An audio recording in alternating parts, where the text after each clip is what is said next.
네, 수험생 여러분 고생 많으셨습니다. 못 봤다 생각하고 있는 학생들. 자, 나만 어려웠던 시험은 아닌 듯하니까요. 너무 걱정 마시기 바랍니다. 잠시 뒤에 주요 과목 난이도 그리고 수능 끝난 거리 표정, 리포트와 현장 중계로 정리해드리겠습니다. 요 며칠 신경전을 이어가던 국민의힘 혁신위와 지도부, 내일 전격 회동한다는 속보가 전해졌습니다. 민주당에서는 비명계 4인방이 팬덤, 방탄 정치와 결별하라면서 당내 세력화를 시작했는데요. 누가 먼저, 누가 큰 폭으로 바뀔 것인가가 내년 총선 승리의 열쇠가 되겠죠. 정치권 관심 뉴스들은 나이트 포커스에서 다뤄보겠습니다. 목요일 뉴스나이트 오늘의 헤드라인 보시고 본격 출발합니다.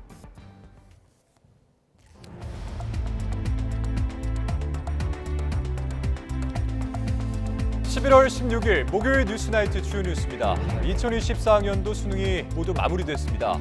교육당국의 예고대로 이른바 킬러 문항은 없었지만 국영수가 모두 까다로워서 변별력이 높았다는 평가가 나오고 있습니다.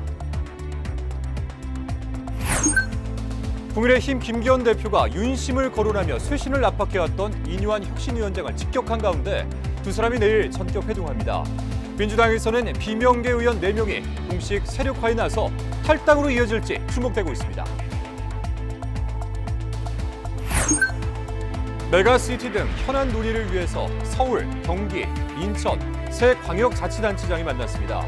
수도권 매립지나 대중교통과 관련해서는 의견 접근을 이뤘지만 서울 인접도시의 서울편의 문제에 대해서는 입장차만 확인했습니다.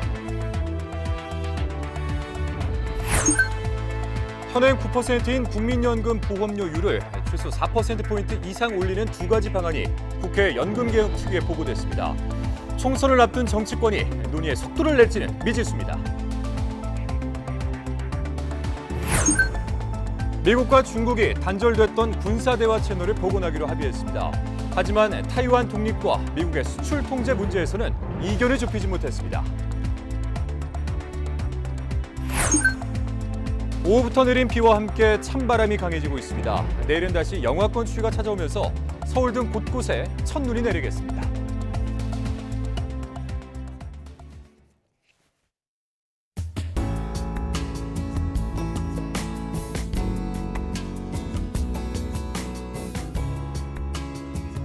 잘했어. 고생했어.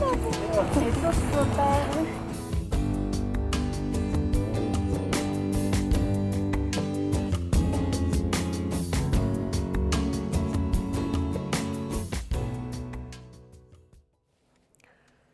사 년 만에 노마스크로 치러진 올해 대학 수학능력 시험이 끝났습니다. 전국의 50만 수험생과 가족들도 홀가분한 마음일 텐데요. 수능이 끝난 거리 분위기는 어떤지 현장 취재 기자 연결해서 보겠습니다. 자, 우종훈 기자. 네, 서울 홍대 거리에 나와 있습니다. 네, 자, 뒤로 지금 많은 사람들이 보이는데요. 간간히 학생들도 좀 눈에 많이 띕니까? 네, 날씨는 쌀쌀하지만 수능을 끝낸 수험생들과 많은 사람들로 이곳 홍대 거리는 활기찬 모습입니다. 상점 앞에는 수험생들을 대상으로 할인을 한다는 안내문이 붙어 있기도 합니다. 제가 이곳에 나와서 거리를 돌아보니 수험생처럼 보이는 앳된 청소년들도 많이 보였습니다. 수험생들은 수험표와 도시락을 챙겨서 이곳으로 바로 나와 맛있는 밥을 먹고 그리고 사진을 찍으면서 스트레스를 해소했습니다. 올해 수능은 방역 지침 완화로 4년 만에 마스크 없이 치러졌습니다. 오늘 수능을 치른 학생들은 모두 50만 4,500여 명이었는데요. 시험을 끝내고 거리로 나선 수험생들의 안전한 귀가를 위해 경찰 인력도 대비에 나섰습니다. 경찰은 인파가 몰릴 것으로 예상되는 서울 홍대거리와 강남역 등 주요 밀집 지역에 교통경찰을 우선 배치해 사고를 대비하고 있습니다. 또 청소년들의 주요 활동 장소에서 수능, 동계방학, 선도 보호 활동도 운영합니다. 서울경찰청은 지역사회와 함께 마약과 도박 등 청소년 중독성 범죄와 사이버 범죄 등에 대한 예방 활동을 추진합니다. 이를 위해 서울경찰은 오늘 오후부터 학교 전담경찰관 134명을 홍대 입구역과 강남역, 노원역 등에 배치했습니다. 수험생들은 홀가분한 마음으로 수능을 치러낸 해방감을 즐기되 안전하게 시간 보낼 수 있도록 유의하셔야겠습니다. 지금까지 서울 홍대 거리에서 YTN 우종훈입니다. 2024학년도 대학 수학능력시험에서는 킬러 문항 배제 여부가 초미의 관심사였는데요. 전문가들이나 수험생들은 킬러 문항은 없었지만 변별력은 높았다는 평가를 내렸습니다. 김연아 기자가 전해드립니다. 정문성 수능 출제위원장은 시험 시작 전 이번 수능에 킬러 문항은 없다고 자신했습니다. 고교 교사들로 구성된 수능 출제 점검위에서 킬러 문항이 아니란 판단을 받을 때까지 모든 문제를 계속해서 수정했다는 설명입니다.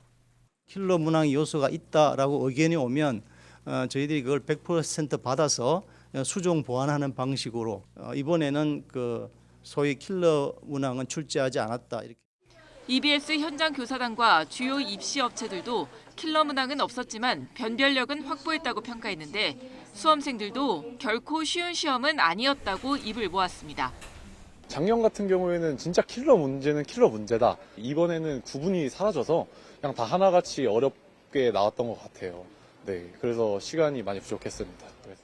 다들 국어가 어렵다고 하는데 저는 개인적으로 수학이 좀 제일 어렵다고 느껴지고 킬러는 배제했다고 하는데 좀 난이도가 떨어졌다기보다는 교육과정 밖의 문제들이 사라진 것뿐이지 난이도는 그냥 유지됐다고 생각합니다.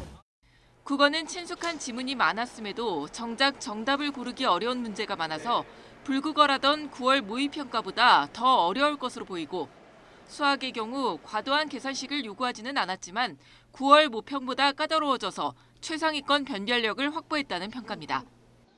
9월 모의평가와 출제 기조를 유지하면서 최상위권의 변별력까지 갖췄다고 분석하였습니다. 최상위권에서 느끼는 거는 이번 9월과 수능 사이 정도가 되지 않을까. 영어 역시 1등급이 4%대에 그쳤던 9월과 비슷하게 출제된 것으로 보입니다.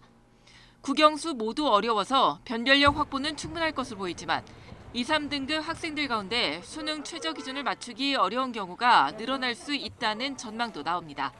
YTN 김현아입니다. 코로나19 유행이 한창일 때 중단됐던 후배들의 현장 응원전이 올해 수능에 다시 돌아왔습니다. 시험장마다 수능 대박을 외치는 따뜻한 응원에 수험생들의 긴장된 마음이 조금이나마 녹을 수 있었습니다. 김평정 기자입니다. 시험장으로 들어가는 수험생을 향해 뜨거운 환호가 쏟아집니다.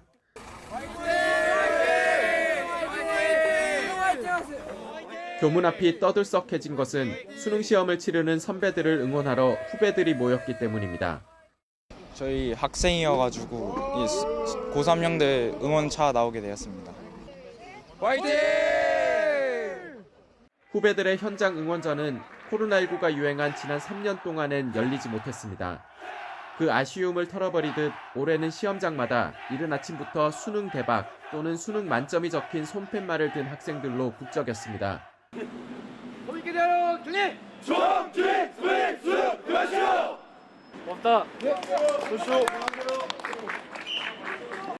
유쾌한 응원 덕분에 시험장을 향하는 긴장된 마음도 조금은 풀릴 수 있었습니다. 선배님들 2년 동안 저희 챙겨주시느라 정말 감사했고 이제 이번 수능에서 꼭 좋은 성적 내셔서 저희랑은 안 봤으면 좋겠습니다. 이제 화이팅 하시고 꼭 원하는 대학 붙으시길 바랄게요. 화이팅! 수험생 자녀를 발에다 준 뒤 발길을 쉽게 돌리지 못한 학부모는 교문 앞에서 한참을 기도하기도 했습니다. 너무 애썼고 사랑해 우리 아들. 가까이 좀 더 있고 싶고요. 그냥 기도 좀 더 하고 가고 싶어서 네. 그래서 좀 더 머물고 있는 거예요. 네. 절이나 성당, 교회는 간절한 마음으로 자녀를 위한 기도를 하러 온 학부모들로 종일 붐볐습니다. 아마 모든 부모 마음이 다 똑같을 것 같은데요. 사실은 집에 앉아 있어도 편하지가 않아요. 그래서 같이 시험 보고 있는 동안에라도 부처님께 조금이라도 더 마음 전하고 정성 기울이고 싶어서. 후배들도 학부모들도 수험생이 공부한 만큼 무사히 치르길 한마음으로 기원했습니다. YTN 김평정입니다. 오늘 수능 고사장까지 가는 길이 분주했던 수험생들도 많았습니다. 늦은 수험생들을 위해서 경찰차와 오토바이, 심지어 소방차까지 동원됐는데요. 다행히 교문이 닫히기 전 무사히 도착했다고 하네요. 김혜은 기자입니다. 후배들의 응원전이 막바지에 접어드는 시각. 고사장 곳곳에서 경찰 오토바이로 이동한 수험생들이 속속 도착합니다. 잘 보세요. 감사합니다. 하게 될 줄 몰랐거든요. 진짜 저는 계획대로 그냥 하려고 했는데, 그러니까 어쩌다 보니까 버스가 아예 안 와가지고 그래서 도움을 빌리게 됐는데 색다른 경험이었습니다. 일부 수험생들은 경찰차를 타고 고사장까지 이동하기도 했고 소방차까지 나서서 수험생들을 날랐습니다. 고사장을 잘못 찾은 탓에 경찰차 도움을 빌려 다급히 이동하는 수험생도 보였습니다. 마음도 몸도 바쁜 결전의 날, 택시기사들도 수험생들을 위해 힘을 보탰습니다. 부모님이 막 울면서 찾아와서 수험표를 놓고 갔다 애가 빨리 학교를 가야 된다 하고 그래서 도움도 준 적이 있고. 아이를 들여보낸 뒤에야 손목시계를 발견한 어머니는 마음이 분주해집니다. 이 시계를 갖다 줘. 주세요. 시계 몇 반이에요? 오전 8시 10분을 넘어 교문을 닫으려는 찰나. 후배들의 열렬한 응원 속에 겨우 교문을 통과했습니다. 문이 닫히기 2분 전, 1분 전까지 교문을 향해 달려서 고사장에 도착한 수험생들. 아침 시간 다소 분주함을 겪었지만 모두의 도움과 응원 속에 고사실에서는 차분히 시험에 응할 수 있었습니다. YTN 김혜은입니다. 혁신의발 인적 쇄신 요구에 불쾌감을 숨기지 않았던 국민의힘 김기현 대표가 이 당 문제에 윤석열 대통령을 언급했던 것 부적절했다며 이뉴한 위원장을 정면으로 비판했습니다. 양측의 신경전이 거세지는 가운데 두 사람은 내일 전격적으로 만나기로 했는데 이 회동 결과에 관심이 집중되고 있습니다. 민주당 역시 비명계 모임이 공식 출범하는 등 내홍이 격화되는 분위기입니다. 박광열 기자입니다. 이뉴한 위원장의 이른바 윤심 발언 하루 만에 김기현 대표가 작심한 듯 입을 뗐습니다. 당 사안에 대통령을 거론한 건 적절치 않다며 인 위원장을 정조준했습니다. 당무에 개입하지 않고 있는 대통령을 당내 문제와 관련돼서 언급하는 것은 바람직하지 않다고 생각합니다. 울산 출마 하실지도 좀 궁금하거든요. 당대표의 처신은 당대표가 알아서 결단할 것입니다. 지도부와 친윤 핵심 용태론에 윤석열 대통령 의중이 담긴 듯한 뉘앙스의 전날 인 위원장 언론 인터뷰를 직접 겨냥한 거란 해석이 나왔습니다. 혁신위는 특별히 언급할 내용이 없다고 일단 맞대응을 피했지만 양측의 긴장감은 고조되고 있습니다. 인적 쇄신 요구에 대한 결단을 미루고 혁신위를 흔들 경우 조기 해산밖에는 답이 없다며 애둘러 반발 수위를 끌어올린 겁니다.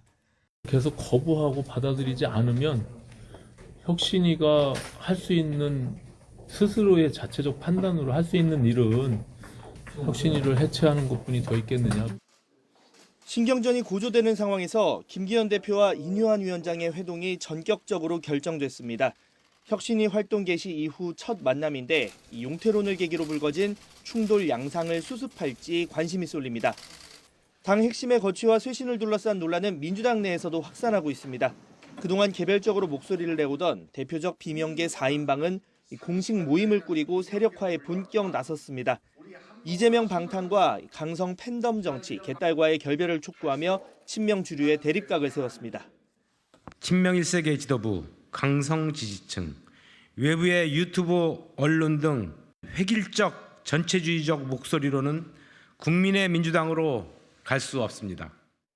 이 대표 험지 출마 요구 등 기득권 내려놓기 압박 강도도 높일 기세인데 이 대표는 여전히 말을 아끼고 있습니다. 대신 친명계 의원들이 연일 내년 총선에서 이 대표의 역할론 등을 부각하며 공세에 밀리지 않겠다는 뜻을 분명히 했습니다. 0.5선에게 기득권이라고 얘기하는 거는 뭐 적절하지 않다고 보고요. 총선을 진두지휘해야 될 당대표가 고향 안동 아주 험지에 가서 자기 선거만 하라는 것입니다.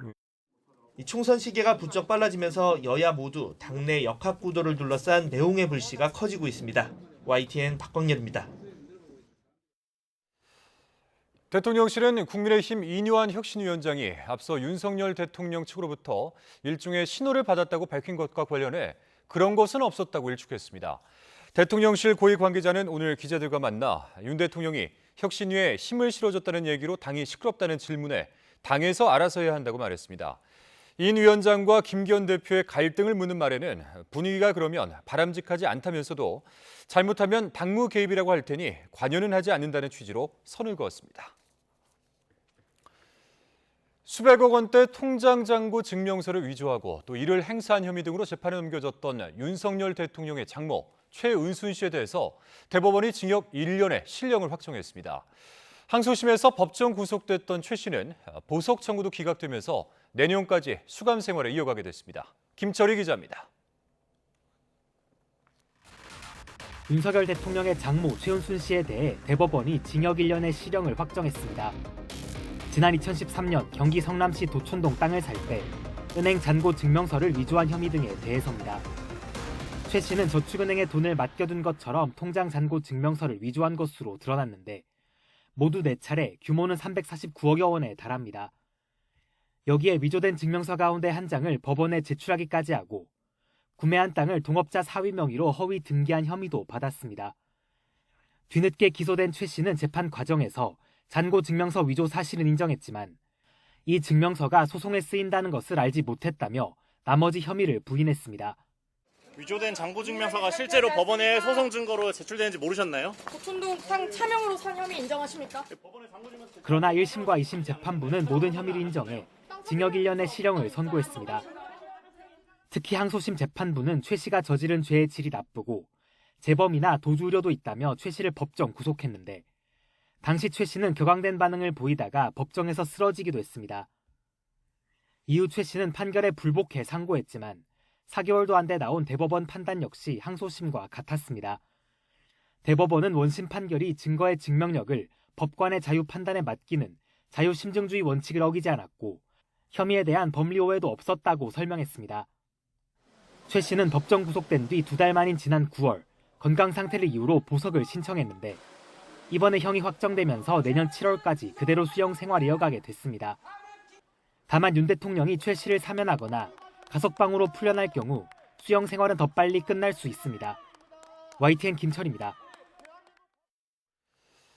국회 연금개혁특위 산하 민간자문위원회가 국민연금 고갈 시점을 늦추기 위해 내는 돈인 보험료율을 지금보다 최소 4%포인트 인상하는 개혁안을 보고했습니다. 앞서 구체적인 수치를 내놓지 못했던 정부의 안보다는 명확한 방향성을 제시했지만 국회가 사회적 합의를 끌어낼 수 있을지는 미지수입니다. 나혜인 기자입니다. 국회 연금개혁특위 산하 민간자문위원회가 1년 남짓 논의 끝에 2가지 국민연금 개혁안을 발표했습니다.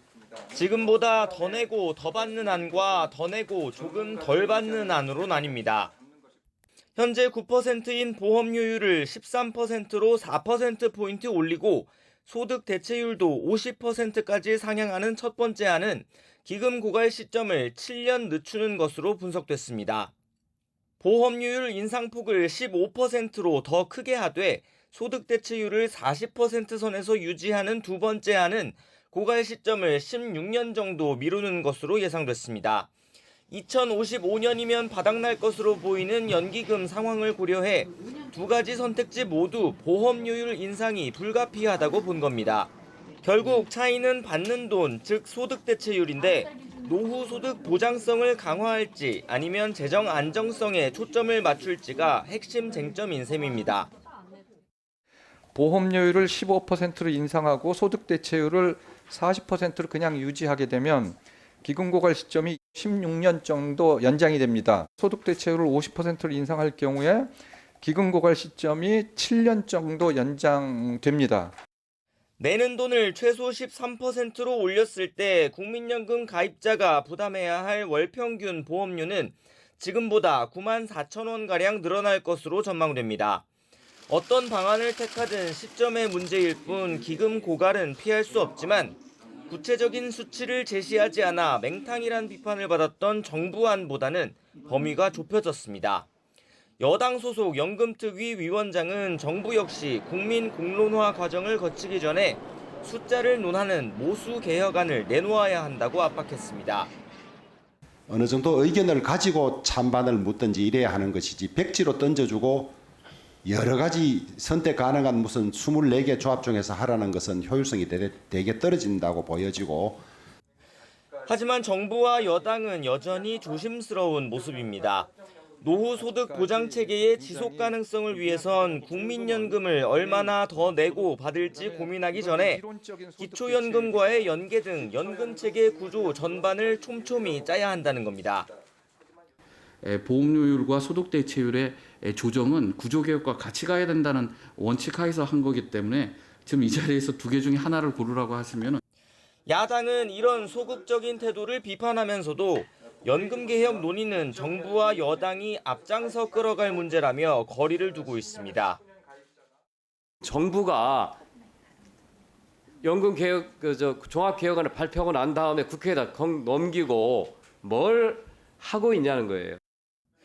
연금특위는 민간자문위 보고 내용을 바탕으로 내년 5월까지 최종 개혁안을 마련한다는 계획이지만 총선을 앞두고 보험료율 인상 같은 민감한 문제를 매듭 지을 수 있을지 회의적인 시선도 적지 않습니다. YTN 나인입니다.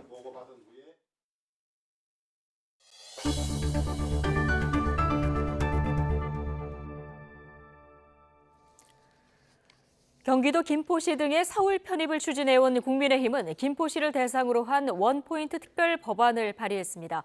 오는 2025년 1월 1일부터 시행한다는 부칙이 담긴 특별 법안에는 수험생들의 혼란이 예상됐던 농어촌 특별 전형 폐지를 법 시행일로부터 6년간 유예하는 조항이 담겼습니다. 또 기초자치단체로서 행정, 재정적 혜택을 누리는 데 차질이 예상됐던 읍면 폐지도 같은 기간 동안 유예하도록 했습니다. 메가시티 등 현안 논의를 위해서 서울, 경기, 인천 세 광역자치단체장이 만났습니다. 수도권 매립지나 대중교통과 관련해선 의견 접근을 이루었지만 서울 인접도시의 서울 편입 문제에 대해서는 입장차만 확인했습니다. 최기성 기자입니다. 오세훈 서울시장, 김동연 경기도지사, 유정복 인천시장이 넉 달여 만에 얼굴을 맞댔습니다. 1시간 넘게 이어진 비공개 회동에서 세 사람은 최근 불거진 김포의 서울 편입 문제 등을 논의했습니다. 오 시장은 현격한 입장차를 확인했다면서 김 지사와 사안을 바라보는 출발점이 다르다고 말했습니다. 메가시티 논의를 지속하고 싶다고 했지만 김 지사는 다르게 생각하고 있었다고도 전했습니다. 경기도의 김동연 지사께서는 이게 선거를 앞둔 사실상 불가능한 논의 제기다 이런 상황 인식을 가지고 계십니다. 이게 출발점이 다르다 보니까 서로 그 부분에 대해서는 오늘 짧은 시간에 어떤 공통점을 발견하기는 쉽지 않을 것 같고요.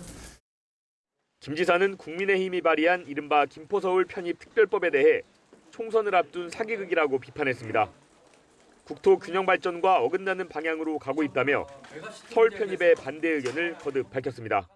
정치적으로 선거를 앞두고 이와 같은 정치적 쇼를 하고 있는 것이라고 저희는 보고 있습니다. 이미 국민의 70%가 현실성이 없는 정치 총선용이다라고 말씀을 하셔서 이미 국민들의 심판이 끝난 일입니다. 앞서 실현 가능성 없는 정치쇼라고 비판했던 유 시장은 기본적으로 행정체계 개편에 대해 옳고 그르다 한 적이 없다면서 한 발 물러섰습니다. 현실적으로 이번 총선 앞에 이 사항을 처리하기는 건 현실적으로 무리다. 이거 분명히 그렇게 얘기를 한 겁니다.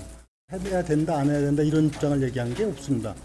다만 세 사람은 수도권 대체 매립지와 대중교통 공동 연구, 아라뱃길 관광 활성화 쟁점 등에선 상당한 의견 접근을 이뤘다고 언급했습니다. YTN 최기성입니다.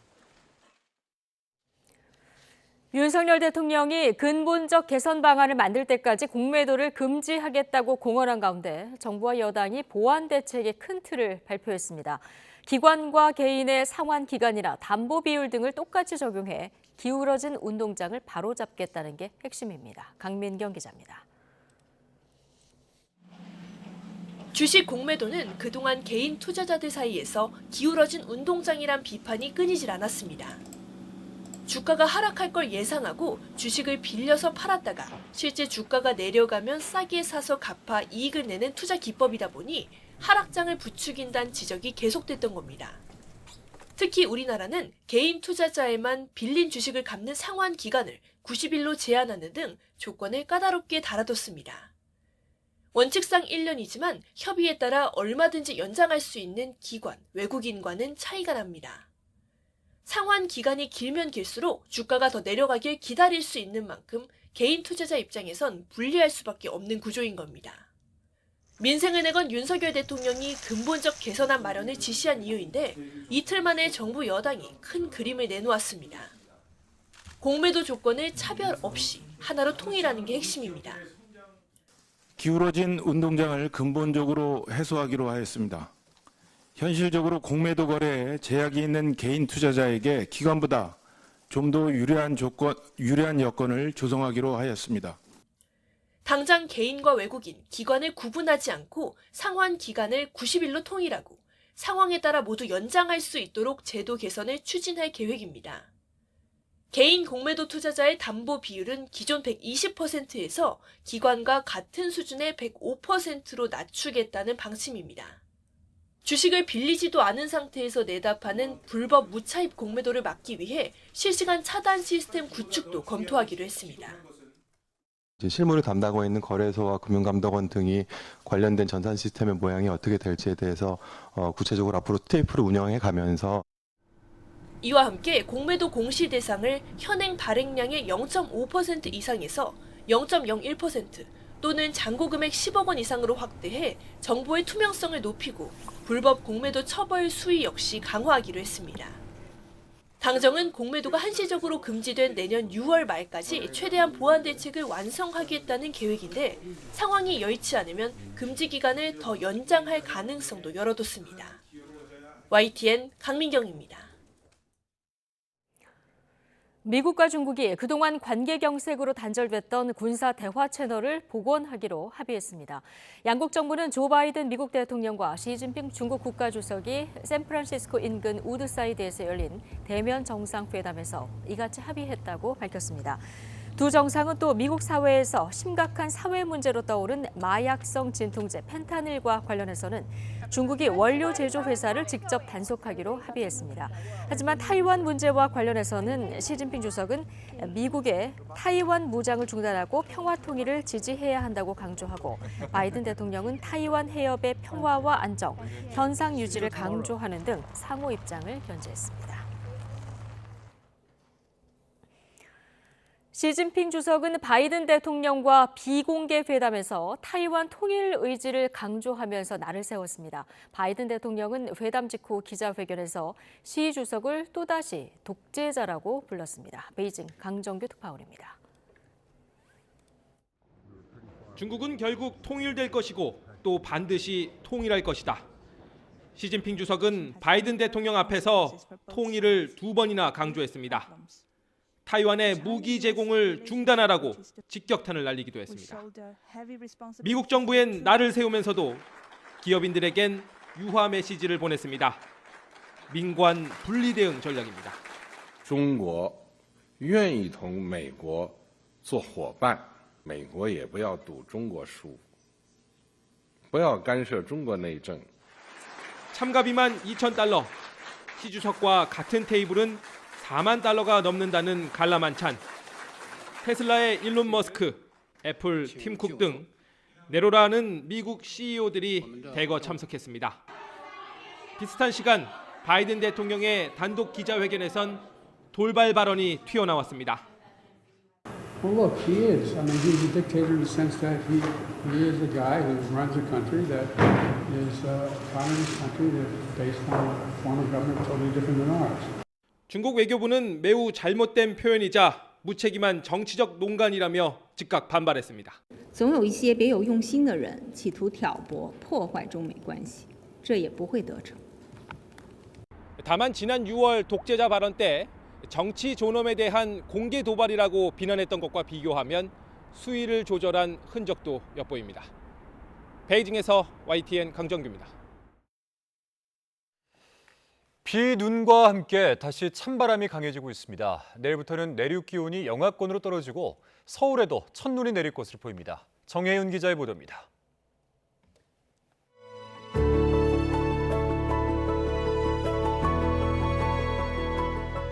가을산이 온통 새하얀 눈으로 뒤덮였습니다.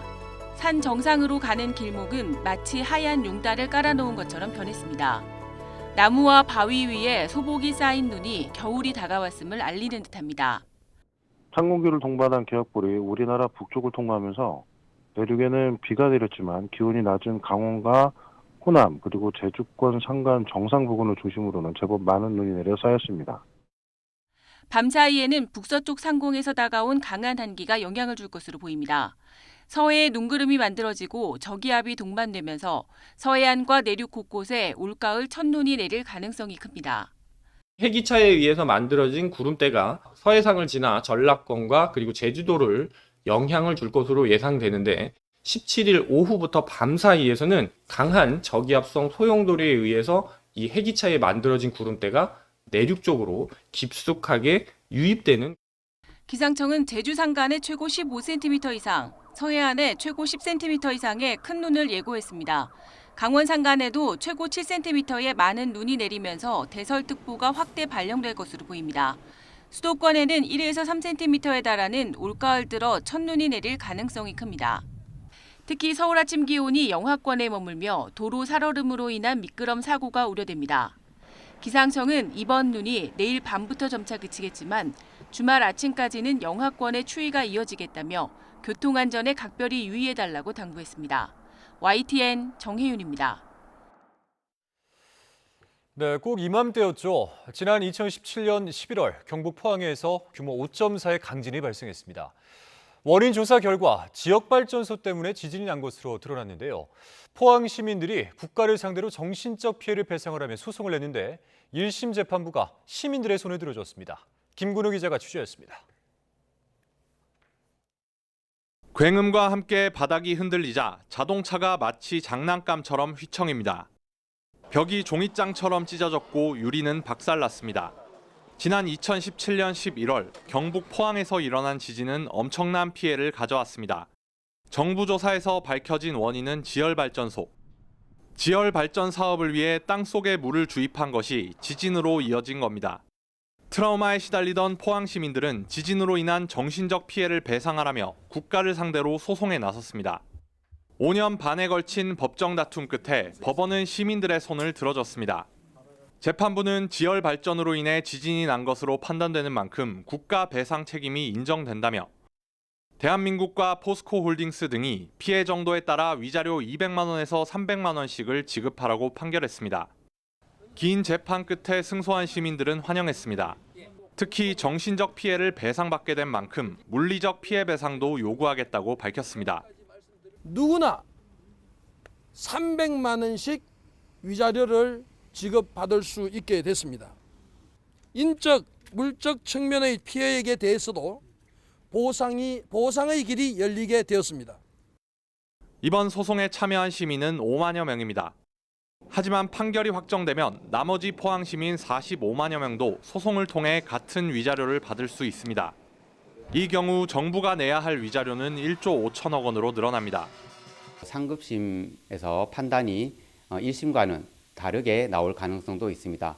다만 법원에서 정부와 유관기관의 책임을 인정하는 판단이 나온 이상 추가적인 소송 제기 가능성도 충분히 있을 것 같습니다. 앞서 지난 2018년 포항 시민들은 정부를 상대로 피해 시민 1명에 1,000만 원씩 위자료 지급을 요구하는 집단 소송을 냈습니다.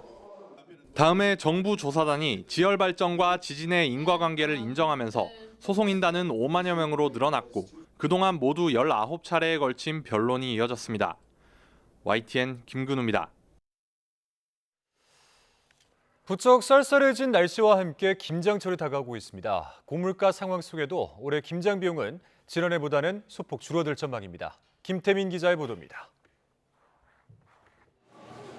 올해 4인 가족 기준 김장 비용은 30만 원 안팎이 될 전망입니다. 전통시장은 30만 1,000원, 대형마트는 좀 더 비싼 36만 6천 원 수준인데 지난해 이맘때와 비교하면 소폭 줄었습니다. 올여름 유난히 길었던 장마와 무더위 탓에 채소 등의 수급 불안이 컸지만 가을 이후 주요 재료 가격이 안정되고 있는 겁니다. 먼저 후쿠시마 오염수 여파로 가격이 폭등했던 천일염은 정부가 비축 물량을 풀며 오름세가 가라앉았습니다. 천일염은 역대 최고 수준인 10,000톤을 전통시장, 마트 등의 시중 가격 대비 3분의 1 수준으로 할인하여 공급합니다. 10kg 기준으로 시장 가격은 3만 원입니다만 1만 원에 공급할 계획입니다. 배추는 한 포기에 4,000원, 작황이 좋았던 무는 한 개에 1,500원 정도에 거래되고 있고 마늘 역시 생산량이 늘면서 가격이 10% 정도 내렸습니다. 가격이 치솟았던 고춧가루 역시 김장을 앞두고 공급량이 늘면서 가격이 일부 안정세를 보였습니다. 특히 정부가 고물가 대응을 위해 지원 예산도 늘린 만큼 비용은 더 내려갈 수도 있을 전망입니다. 김장 비용은 3년 연속 하락했는데요. 농수산물 할인 지원과 전통시장 온누리 상품권 할인 혜택, 그리고 대형마트 할인 행사 등 각종 추가 할인을 적용하면 지금 예측 물가 수준보다 20% 가까이 더 저렴하게 김장 준비를 할 수 있을 것으로 예상됩니다. 기후변화로 올해 김장 적기는 평년보다 이틀에서 나흘 정도 늦어질 전망입니다. 수도권을 비롯한 강원과 중부지방은 11월 말에서 12월 초, 남부지방은 12월 초에서 12월 중순이 김장하기 좋은 때입니다. YTN 김태민입니다. 이스라엘군이 하마스의 고위 지도자 이스마일 하니예의 집을 공습한 영상을 공개했습니다. 사실상 가자지구 북부를 접수한 네타냐후 이스라엘 총리는 이제 가지 못할 곳은 없다 이렇게 강조를 해서 다음 목표는 남부가 될 것이라는 관측이 나오고 있습니다. 신웅진 기자의 보도입니다. 이스라엘이 공개한 하마스 지도자 이스마일 하니예의 자택 공습 영상입니다. 이스라엘군은 가자지구 북부 샤티 난민촌에 있는 하마스 정치국장 하니예의 집을 공습했다며 하니예는 이곳에 살지 않지만 테러범들의 기지와 하마스 고위 관리의 회합 장소로 활용됐다고 설명했습니다. AP통신은 가자 북부 지역을 거의 접수한 이스라엘군의 다음 목표는 가자지구 남부가 될 것이라고 보도했습니다. 네타냐후 총리가 가자시티와 알시파 병원의 진입 성공을 거론하며 이스라엘군은 어디든 갈 수 있다고 강조한 것입니다. אין מקום בעזה שלא נגיע אליו. אין מסתור, אין מחסה, אין מקלט למרצחי החמאס. אנחנו נגיע ונחסל את החמאס ונחזיר את החטופים שלנו. אלה שתי משימות קדושות. 전직 보안 사령관들의 모임인 이스라엘 국방안보 포럼의 아미르 아비비 대표 역시 가자지구 전체를 완전 접수하지 않고는 하마스를 파괴할 수 없다고 말했습니다. 이스라엘군은 최근 테러범과 같이 있거나 주변에 있는 사람들은 목숨이 위험하다는 경고와 함께 민간인의 대피를 촉구하는 전단을 남부 칸 유니스에 뿌리기도 했습니다. 이제 이스라엘군은 자연스럽게 가자지구 남부로 향하겠지만 국제적 여론과 대규모 피난민 사태라는 걸림돌이 있다고 AP는 분석했습니다. 이스라엘군은 성명을 통해 팔레스타인 가자지구에 대한 지상전 개시 후 전사자 수가 50명으로 늘었다고 밝혔습니다. 반면 가자지구에서는 지금까지 11,200명이 숨졌고 그중에 3분의 2는 여성과 어린이들인 것으로 파악됐습니다. 이와는 별도로 2,700명이 실종됐는데 대부분 건물 잔해에 깔린 것으로 추정됩니다. YTN 신웅진입니다.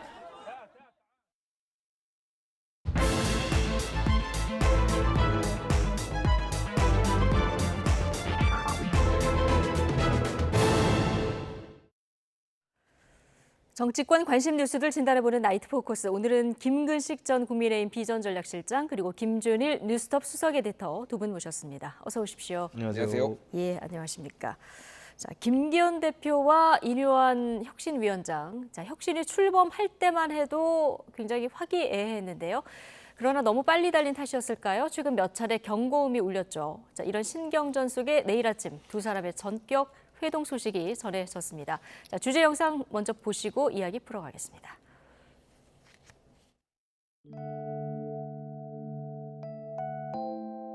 형도 아니고 동생도 아니고 우리가 동갑입니다. 같은 동갑. 제가 몇 달 빠릅니다. 제가 형. 네, 그렇죠. 당 지도부 및 중진 대통령과 가까이 지내는 의원들은 총선 불출마를 선언하거나 우리가 필요한 거를 그냥 거침없이 해라 이런 신호가 왔어요. 당무에 개입하지 않고 있는 대통령을 당무 문제와 관련돼서 언급하는 것은 바람직하지 않다고 생각합니다.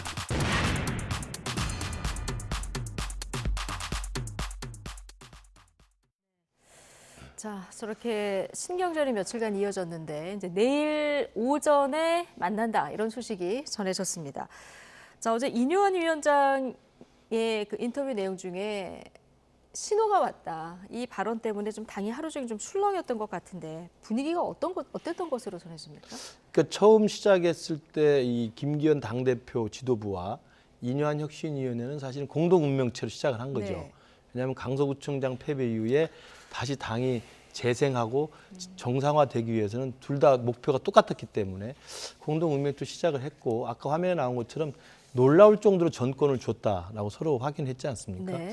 그런데 지금 2호 혁신안으로서 이른바 당 지도부, 영남 중진, 그다음에 윤핵관들의 이제 희생을 요구하는 혁신안이 이야기가 나오면서 김기현 대표에게 초점이 다 맞춰진 거죠. 그러다 보니까 저는 둘 사이의 공동 운명체에서 서로 윈윈할 수 있는 길이 아직은 저는 있다고 생각합니다. 예.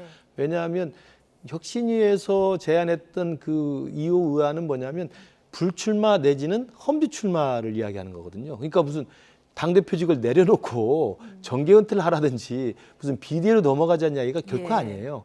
그렇기 때문에 사실은 이 부분은 충분히 합의가 가능한 이야기를 할 수 있다고 보는데 네. 이게 요 며칠 사이에 이제 언론에서 당 지도부에서 김기현 대표 입에서 이제 몇 가지 경고성 발언이 나왔고 그다음에 혁신위에서 또 몇 가지 또 해체 이야기까지 나오면서 조금 감정 싸움으로 되는 것 같다는 생각이 들고요. 저는 그렇기 때문에 아직까지는 혁신위 활동 기한이 남아 있고 혁신위가 내놓은 험지 출마 내지는 불출마라는 것은 비대위라고 하는 대표직 사퇴를 이야기하는 게 전혀 아니기 때문에 예. 충분히 같이 갈 수 있는 저는 합의의 공간이 남아 있다라고 네. 생각을 하고 그래서 아마 제가 볼 때 내일 오전 회동이라는 것은 바로 그러한 합의의 룸들, 합의의 가능성들 다시 한번 확인하는 그런 좀 저는 필요성 때문에 만나는 게 아닐까 이렇게 예. 개인적으로 생각을 해봅니다. 그런 필요성에서 내일 어떤 얘기가 오갈까 굉장히 관심 아니겠습니까? 그렇죠. 그러니까 인요한 혁신위원장은 혁신위원장대로 예. 그 2호 안에 그 절박함 그것을 어떻게든 당 지도부나 당에서 일정 정도 화답을 해줘야 당이 살고 내년 총선에서 우리가 이길 수 있다라고 하는 절박한 그 민심을 좀 전달할 것으로 보이고요. 그다음 혁신위원회의 그런 그 어떤 합의된 내용들 전달할 것으로 보이고 김기현 대표 입장에서도 당 지도부는 그대로 유지됐지만 그래도 불출마나 험비출마에 대한 일정의 희생과 결단에 대해서는 예. 일정 정도 자기의 설명이 있을 것으로 보이고 저는 이게 갑자기 험지 출마나 불출마를 요구했던 것인데 비대위로 넘어가면서 이게 이상해진 거거든요. 저는 거기에 또 일정 정도 몇몇 그 관전하는 사람들이 좀 과도한 이야기를 해서 이게 갑자기 비대위로 이 이슈가 전환되면서 저는 이게 좀 사단이 커졌다고 생각을 합니다. 그 누구도 당에서 비대위를 이야기한 사람은 없습니다. 네. 그 비대위라는 얘기를 한 것 때문에 그 그렇죠. 언론에 그런 얘기가 나온 왜냐하면 것 때문에 비대위는 이게 좀 당대표를 사퇴해야만 가능한 이야기이기 때문에. 예. 근데 험지 출마하고 불출마는 김기현 대표나 장제원 의원이 불출마나 험지 출마를 결단하고도 그 직은 유지하고 갈 수가 있는 네. 거거든요. 그럼 이준석 전 대표가 어제 그 얘기 한 거 아니겠습니까? 이준석 대표뿐만 아니라 네. 뭐몇 분이 이야기를 했죠. 예. 이제 그런 것들이 제가 볼 때 바깥에서 이렇게 이야기가 되면서 오히려 김기현 대표를 좀 자극한 게 아닌가. 당 지도부 내부의 어떤 그런 불필요한 오해를 한 게 아닌가 저는 개인적으로 그렇게 생각해 봅니다. 예, 이준석 대표가 좀 판을 흔든 겁니까 그러면? 자, 어쨌든 대통령이 거침없이 하라는 신호를 줬다. 인 위원장이 이런 발언을 해서 김기현 대표가 굉장히 이틀 동안 불쾌한 심기를 드러냈고 대통령실도 오늘 선을 긋는 발언이 나왔고요. 이준석 전 대표 같은 경우는 인요한 위원장이 말실수를 한 것 같다 오늘 이렇게도 평가를 했는데 어떻게 보십니까? 그러니까 지금 당내 상황을 보면은 모두가 다 모순덩어리고요. 다 딜레마입니다. 그러니까 이게 하나하나씩 뜯어보면은 이게 그동안에 쌓여왔던 뭐 얘기들과 어떤 과정들을 봤을 때 다 본인이 해왔던 것과 다 배치되는 방식으로 다 얘기가 나오고 있어요. 뭐 예를 들면 이런 겁니다. 장제원 의원이 뭐 알량한 정치 인생을 연장하기 위해서 서울로 가지 않겠다라는 얘기를 했잖아요. 지금 사상구에서 그 알량한 정치 인생을 연장하지 말라라는 얘기예요. 그런데 본인은 갑자기 정반대로 해석을 합니다. 뭐 이런 식이에요. 다 얘기가. 자, 보십시오. 지금 김기현 대표가 당대표가 될 수 있었던 거는 당무 개입에 의해서 됐다라는 거는 만천하가 다 알아요. 대통령실의 용산에 개입이 없었으면 오드 가던 사람이 어떻게 1등 했습니까? 근데 갑자기 대통령을 끌어들이지 말라라고 얘기를 하면 사람들이 납득이 될까요? 본인이 유리할 때는 대통령 다 끌어들여가지고 그렇게 하더니 갑자기 본인이 불리한 것 같으니까 이런 얘기를 하는 것도 그렇고. 자, 인요한 위원장의 말도 너무 좀 어이가 없습니다. 제가 보기엔. 뭐 예를 들면 요거 앞에 그냥 우유 마실래, 매 맞고 우유 마실래. 이게 무슨 얘기죠? 그러니까 그거 애 취급하는 거잖아요. 지금 니들 지금 부인한테 혼났다 그러시더라고요. 예. 그러니까 완전 기분 나쁘는 거 듣는 사람도 그냥 듣기에도 기분 나쁜데 이거는 완전 애 취급하는 건데 거기에다가 지금 호강호의를 한 겁니다. 대통령의 뜻이 나에게 있다. 설마 그게 있다고 하더라도 지금 그렇게 얘기를 하면 당에 무슨 논란이 있을지 심지어는 그래서 대통령실에서 이거 부인한 거 아니에요. 예. 그러니까 이거 자체가 지금 얼마나 이게 지금 모순적인 상황에 지금 다들 놓여 있는지를 좀 알 수가 있는 겁니다. 사실 여부를 예. 떠나서 윤심을 얘기한 것 자체는 잘못된 거다 이렇게 보시는 거군요. 아니, 저는 그냥 윤석열 대통령이 어차피 지금까지 당무에 맨날 개입하셨는데 그냥 화끈하게 개입하시는 게 나을 것 같아. 이런 식으로 어설프게 해가지고 분란만 일으키느니 당무에 개입하는 거 뭐 모르는 사람이 누가 있습니까? 그렇게 윤핵관을 쳐내는 게 그렇게 중요하다라고 한다면은 신속하게 조합 빠르게가 굉장히 잘하시잖아요. 빨리 이거 정리하는 게 차라리 낫죠. 그러니까 지금 이 상황이 지금 정리가 안 될 수밖에 없는 게 자. 이 윤핵관이라는 분들하고 윤석열 대통령이라는 분들은 가치 공동체가 아니에요. 기본적으로 신념 공동체, 가치 공동체 그런 거는 정치를 한 20-30년 해야죠. 그러니까 뭐 예를 들면 김대중과 뭐 권노갑, 한어갑 뭐 이런 분들이 이제 가치 공동체죠. 예전에 뭐 YS와 뭐 최영호 뭐 이런 분들의 가치 공동체인데 이분들은 그냥 이익 공동체예요. 급조된 이익 공동체. 근데 지금 그 이익을 다 내려놔. 그것도 그냥 내려놔. 너 그냥 빈손으로 나가 이렇게 하면 누가 이걸 따르겠습니까? 그러면 정치력을 발휘를 해서 뒤로 거래를 한다든지 막 드러나지 않게. 근데 그냥 무조건 나가라고 하고 거기에는 검사들, 검핵관들 꼽겠다라는 게 파다한데 그러니까 이게 파열음이 날 수밖에 없는 거예요. 그러니까 제가 말하는 거는 정치적으로 옳고 그름을 떠나가지고 뭔가 정치력을 발휘해야 되는 상황인데 그냥 뒷짐지고 앉아있으면서 인요한을 앞장 세워가지고 이런 식으로 하는 게 누가 납득이 되겠습니까? 그러니까. 군데군데 모순도 많고 여러 가지 이제 좀 보시기에 지적할 부분들을 지적해 주셨는데 어떻게 보십니까? 그러니까 지금 이게 혁신위와 김기현 대표 사이 일종의 이제 기싸움으로 이제 약간 국면이 전환되면서 제가 아까 말씀드린 것처럼 충분히 같은 목표를 이룰 수 있는 유인할 수 있는 공동 운명체 상황이 있는데 이게 갑자기 비대위라고 하는 것이 언급이 되면서 좀 오해가 좀 커졌다는 말씀 분명히 드렸고요. 두 번째로는 윤심에 대한 이야기 때문에 또 두 번째 싸운 거 아닙니까? 이제 인요한 위원장은 어제 인터뷰에서 뭐 시그널을 받았다, 거침없이 하라고 이야기했다라고 윤심을 이야기하는 듯한 뉘앙스를 풍겼고, 그러니까 오늘 김기현 대표는 당무에 개입하는 것을 대통령을 끌어들여서 안 된다라고 비판을 했어요. 근데 이 윤심 논란도 저는 그렇게 생각합니다. 윤심이 민심과 어긋날 때 윤심을 내세워서 윤심 발휘하는 것은 혼나게 되어 있습니다. 그 참담한 결과가 강서구청장 패배 아닙니까? 그렇기 때문에 지금 장제원 의원을 집중으로 해서 윤핵관들이 잘못했다는 것을 지금 인정하고 내년 총선을 위해서 희생하라고 지금 요구를 하는 게 민심의 흐름이잖아요. 그러니까 예컨대 나경원 의원 눌러 앉힐 때, 초선 의원한테 연판장 돌릴 때, 당신 100%로 누를 개정할 때, 그리고 안철수 의원 아무것도 하지 않으면 아무것도 일어나지 않는다고 할 때, 이준석 대표 징계할 때, 그게 민심과 어긋나는 윤심이었잖아요. 그러면 그럴 때는 저항을 했어야죠. 이러시면 아니 되옵니다. 이러면 큰일 납니다. 그럴 때는 한마디 말도 않고 있었습니다. 왜? 그것은 민심에 어긋났는데도 불구하고 윤심이라는 이유로 다 줄 서서 했던 거예요. 그걸 반성하자는 게 지금 인요한의 혁신 아닙니까? 그걸 반성해야만 저 같은 송파병에서 뛰는 사람도 내년 총선을 그나마 해볼 만한 거예요. 그렇다고 한다면 지금 이야기되는 건 윤심을 앞세우느냐 앞세우지 않느냐가 중요한 게 아니라 그 윤심이 민심과 동일하느냐가 중요하다고 생각해요. 근데 지금의 인요한 혁신위가 말하는 윤심을 이야기하는 것은 민심을 올라탄 윤심이라고 생각합니다. 그렇기 때문에 저는 이건 과거의 핵관들이 이야기하는 윤심팔이랑 다르다. 그렇기 때문에 지금 와서 왜 인요한 위원장이 윤심을 이야기하느냐라고 비판을 하는 것은 저는 초점이 잘못됐다고 생각해요. 그 윤심이 민심을 반영하는 거고 민심과 함께 가는 거라면 그 윤심은 저는 정당한 윤심이라고 생각합니다. 지금 혁신위에서 내놓는 안건들은 모두 민심과 부합하기 때문에 과거의 사례들과는 좀 다르다 이런 분석이신데요. 어쨌든 내일 이렇게 신경전이 오가는 사이에 김기현, 인요한 이 두 사람이 만나는 거 아니겠습니까?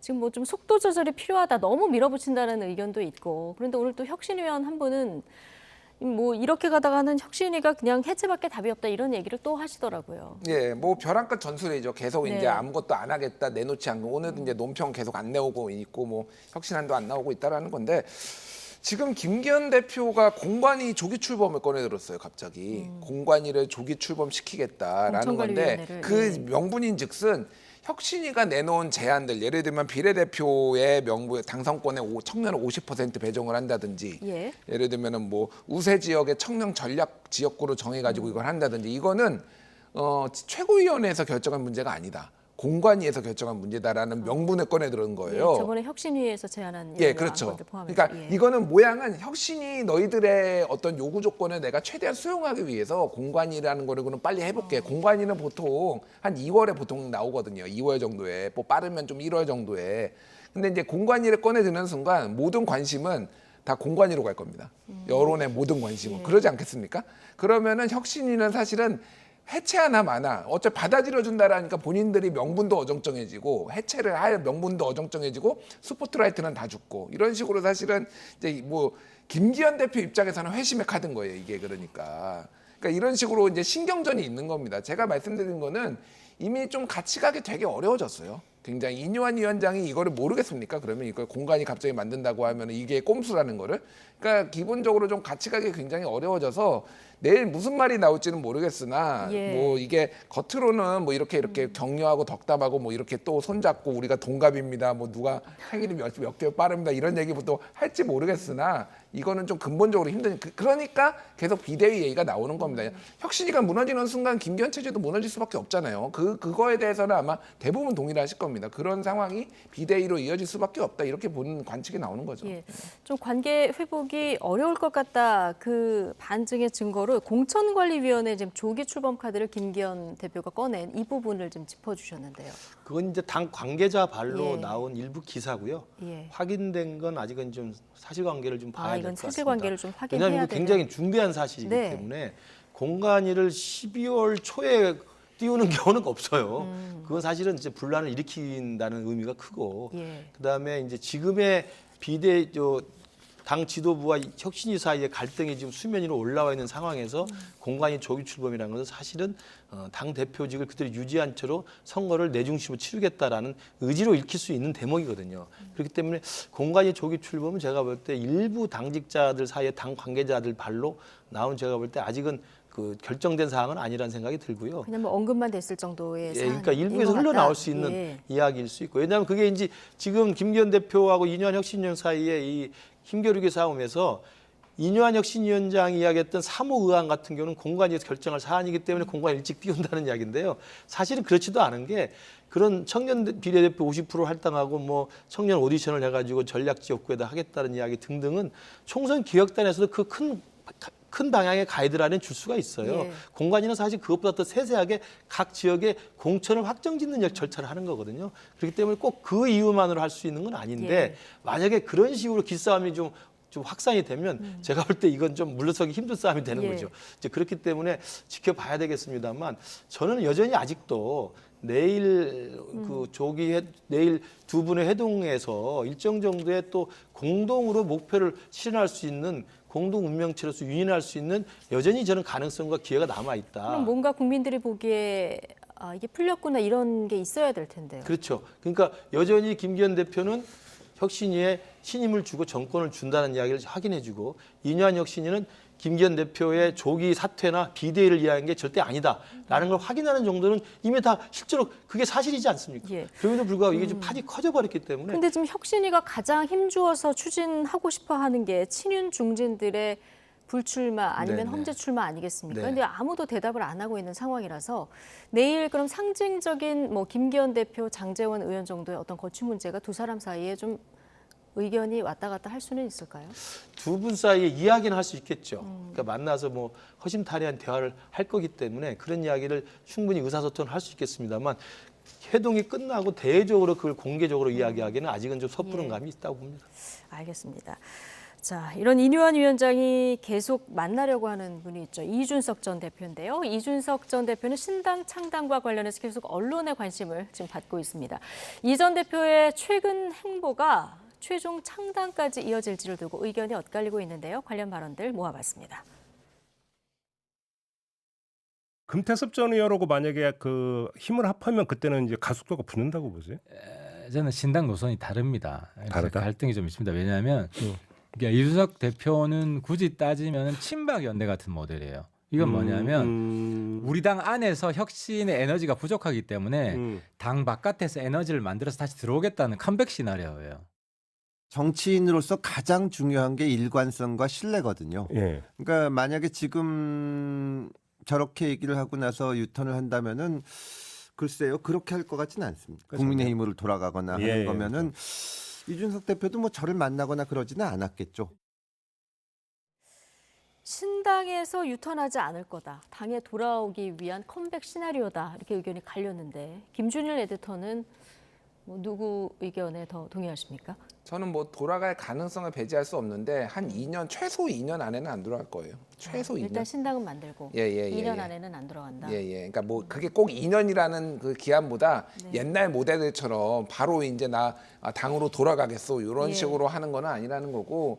오늘 CBS 라디오에 나와가지고 이준석 대표가 뭐 이런저런 얘기를 했어요. 친박연대 같은 모델 뭐 이런 게 하니까 저는 우상 숭배를 하지 않습니다. 그러니까 특정 정치인에 대해서 이렇게 숭배하는 방식으로 뭐 거기에 매달려서 하는 방식이 아니라는 거고 본인이 얘기를 한 게 수권 정당을 만들겠다. 그래서 이게 단순히 이렇게 총선용 정당이 아니라 좀 더 모양새를 갖추겠다라고 한다라면은 이거는 돌아가는 게 이상한 거죠, 사실은.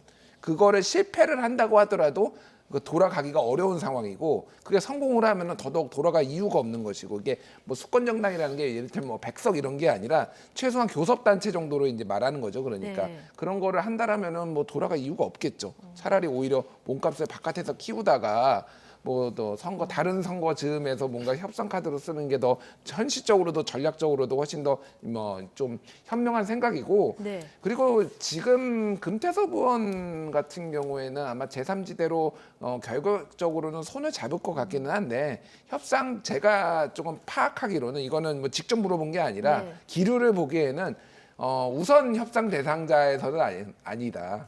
우선 협상 대상자는 누굽니까 그럼? 뭐 그러니까 다른 쪽에 있겠죠. 그러니까 좀 뒷순위에 조금 이렇게 김준일 있는 에디터가 거. 생각하는 아니 그러니까 기본적으로는 이제 유승민 의원 쪽이 좀 가장 이제 중요하다고 보고 있고 그리고 이제 당내에서의 특히 국민의힘 내부에서의 좀 이탈하는 분들 이게 여기에서 이제 좀 추진력을 얻는 거고 사실은 금태섭 의원하고는 안 맞는 부분도 꽤 있어요. 사실 그렇죠. 그 젠더 젠더 문제나 문제가 뭐 특히. 이런 것들에 있어서 약간의 선을 긋는 거고 지지자들이 좀 싫어합니다. 금태섭 의원하고 합치는 거를.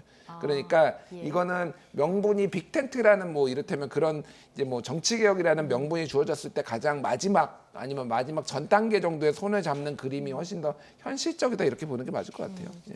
신당 이 얘기가 나온 지도 꽤 오래 되다 보니까 자, 오늘 홍준표 대구시장이 이런 얘기를 했어요. 저희가 그래픽으로 정리해 봤는데 한번 보실까요? 자, 지난번에는 뭐 대구에서 그렇게 파괴력이 없을 것이다 이런 얘기 했었는데 반윤을 기치로 신당을 만들어도 진영 논리가 굳건해 져 있기 때문에 지금 뭐 별다른 세를 모으기는 어려울 것이다. 명확한 분인이 잘 헤쳐나가리라 믿습니다만 뭐 누구라고 딱 지칭은 안 했습니다. 이번에 나가면 두 번째 가출 이 얘기까지 했거든요. 그러니까 지금 뭐 세를 모으기 어려울 것이다. 홍준표 대구시장이 이제 점점 뭔가 신당에 대해서 좀 평가절하하는 이런 느낌들 들고요. 저도 비슷한 생각입니다. 그러니까 이준석 신당 이야기가 나온 지가 벌써 한 2주째 돼가는 것 같은데요. 기세가 좀 많이 꺾이지 않았나 저는 개인적으로 생각을 하고. 그러니까 아무나 말잔치거나 말뿐인 거품들이 지금 너무 많았고요. 실제로 왜냐하면 저게 의미 있는 파괴력을 갖는 또 세력을 규합할 수 있는 신당이 되려면요. 내년 총선을 대비하려면 적어도 지금쯤 실무 작업이 굉장히 발빠르게 진행이 돼야 돼요. 그리고 당의 정체성과 당의 노선과 당의 기조에 대해서 그리고 당이 지금에 있는 국민의힘과 민주당 사이에서 어떤 스탠스를 취할지에 대해서 노동은 어떻고 복지는 어떻고 안보는 어떻고 경제는 어떻고 교육은 어떨 것인지에 대한 최소한의 밑그림이 치열하게 논의가 돼야 됩니다. 아무 이야기도 없잖아요. 제가 볼 때는 그냥 인터뷰만 하는 겁니다. 그래서 제가 볼 때는 기세는 이미 꺾였다고 보고요. 같이 할 사람이 그렇게 많지는 않을 거라는 제 개인적인 생각이 들고 그래서 뭐 소문난 잔치에 먹을 게 없다는 거라든지 요란한 좀 빈수레라고 생각을 하고요. 그런 의미에서 아마 홍준표 시장이 그걸 간파하고 이게 쉽지 않을 거다. 왜냐하면 지금 이준석 대표로 이렇게 집중되는 신당의 어떤 그 동력이라는 건 딱 한 가지입니다. 반윤이라는 복수의 정서입니다. 내가 윤석열 대통령한테 쫓겨났다. 나는 쫓겨난 네. 사람이고 나를 지지한 사람은 모이자 이거거든요. 그러니까 반윤이라는 복수의 정서로서 과연 뭐 수권 정당이 가능한 정당을 새로 만들 수 있을까? 거기에 금태섭 의원이 같이 할 수 있을까? 정의당에 있는 의원이 같이 할 수 있을까? 비명계가 같이 할 수 있을까? 저는 쉽지 않다고 봅니다. 심지어 유승민 의원조차도 이준석 대표가 주도하는 그런 반윤의 복수정당, 보복정당의 성격만 지금 두각을 나타내고 있는 이 신당에 대해서 뜻을 같이 하기 쉽지 않을 거예요. 저는 그래서 그냥 빈수레가 요란하다 이런 생각이 듭니다. 예. 일단 지금 양당에서 조금 뒤에 이제 민주당 얘기도 하겠습니다만은 좀 혁신 작업을 하자 이런 목소리들이 나오고 있고 작업이 진행되고 있지 않습니까? 이게 성공하느냐, 실패하느냐 여기에 따라서 이준석 전 대표가 신당을 만든다고 했을 때 그 신당의 설 자리의 그 폭이 좀 달라지는 거 아니겠습니까? 다 실패하겠죠. 둘 다 실패할 거다. 그러니까 다 안 될 거면 어차피 그러니까 다 갈라서는 거를 위한 다 전 단계 정도로 저는 보고 있어요. 예. 그러니까 여러모로 여러 이유로 쉽게 바뀌지도 않을 거고 양당이 그리고 그 지금 공천 문제로 예민하기 때문에 어떤 식으로든 이제 명분을 찾을 거예요. 그래서 저는 그분들이 다만 이제 화학적 결합이 가능하느냐 그게 문제지 그런 자원들이 이쪽 시장에 그러니까 많이 나오는 거는 이제 거의 예정된 수순이다 이렇게 보면 될 것 같고 지금 당의 노선 뭐 이를테면 오늘 그 뭐 최병천 민주연구원 전 부원장 같은 경우에도 이렇게 이준석이 신당을 만들려는 게 아니라 뻥카를 치고 있다 뭐 이런 거를 얘기를 해서 네. 뭐 조선일보에서 인용 보도도 나왔는데 당을 만드는데 이렇게 시간이 걸리는데 지금 이거는 뻥카성이다 뭐 이런 식의 표현을 썼어요. 근데 예전에 그러니까 이게 약간 그 이준석 대표가 싫어하는 그 안철수 대표의 모델 같은 거하고 상당히 비슷해요. 그러니까 기억하실지 모르겠는데 그때 안철수 의원이 12월 말에 그 2015년 그러니까 그 민주당에 있을 때 2015년 12월 말에 탈당을 했고요. 네. 그리고 1월 10일 날 창당준비위원회 창준이 굉장히 만들고요. 빨리빨리 했죠. 2월 2일 날 창당했습니다. 그러니까 한 달 만에 했어요, 사실상. 그래서 이게 뭐 1,000명씩 5군데서 이제 5,000명 모아야 되는데 이게 보통 일이 아니다 그러는데 이준석이나 뭐 이쪽 지지하는 사람들 팬덤 생각하면은 그거는 1도 아니다 제가 보기에는 그러니까 이게 지금 가치의 문제 뭐 이런 거야 조금 걸리겠지만 아까 얘기했듯이 지금은 이번 총선은 그냥 그러니까 반윤이냐 아니냐 이걸로 일단은 전선이 한번 딱 갈리거든요. 거기에서 이제 정치 개혁을 할 것이냐, 이제 뭐 제3지대를 만들 것이냐 한 번 더 이제 조금 더 디테일이 들어간 거기 때문에 당을 만드는 거는 문제가 아니라고 보고 그게 얼마나 위력이 있는지는 좀 생각이 많이 다 갈리는 것 같아요. 예. 자, 민주당 얘기로 좀 넘어가 보겠습니다. 자, 민주당에서는 오늘 비명계 의원들의 모임인 원칙과 상식이 공식 출범했습니다. 조응천, 김종민, 이원욱 그리고 윤영찬 의원까지 이렇게 4명이 먼저 세력화에 나섰는데요. 기자회견 주요 발언 준비했습니다. 듣고 오시죠. 총선 공천을 위해서 그런 거 아니냐라는 그런 의견도 많이 되는 것 같은데 그 얘기 들을 때마다 정말 어이가 없다 싶습니다. 가장 쉬운 방법이 있죠. 이재명 대표를 중심으로 똘똘 뭉쳐서 총선 승리하자. 지금 이 자리에서 그렇게 얘기하면 됩니다. 그러면 공천 무지하게 쉽게 받습니다. 4명의 의원들과 그 점에서 뜻을 같이 하는 한 40-50명의 의원들이 있습니다. 비록 뭐 이름을 공개하고 함께하지 못하더라도 뜻을 같이 하는 그런 의원들, 이런 에너지들이 모여서 우리 당을 바꿔내는데 일단 우리가 전력할 거다.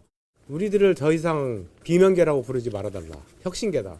그러니까 우리는 개인 누구를 반대해서 발언을 하고 하는 것이 아니고 실제로 민주당의 혁신과 변화 그리고 총선 승리의 동력을 만들기 위해서 하는 것이다.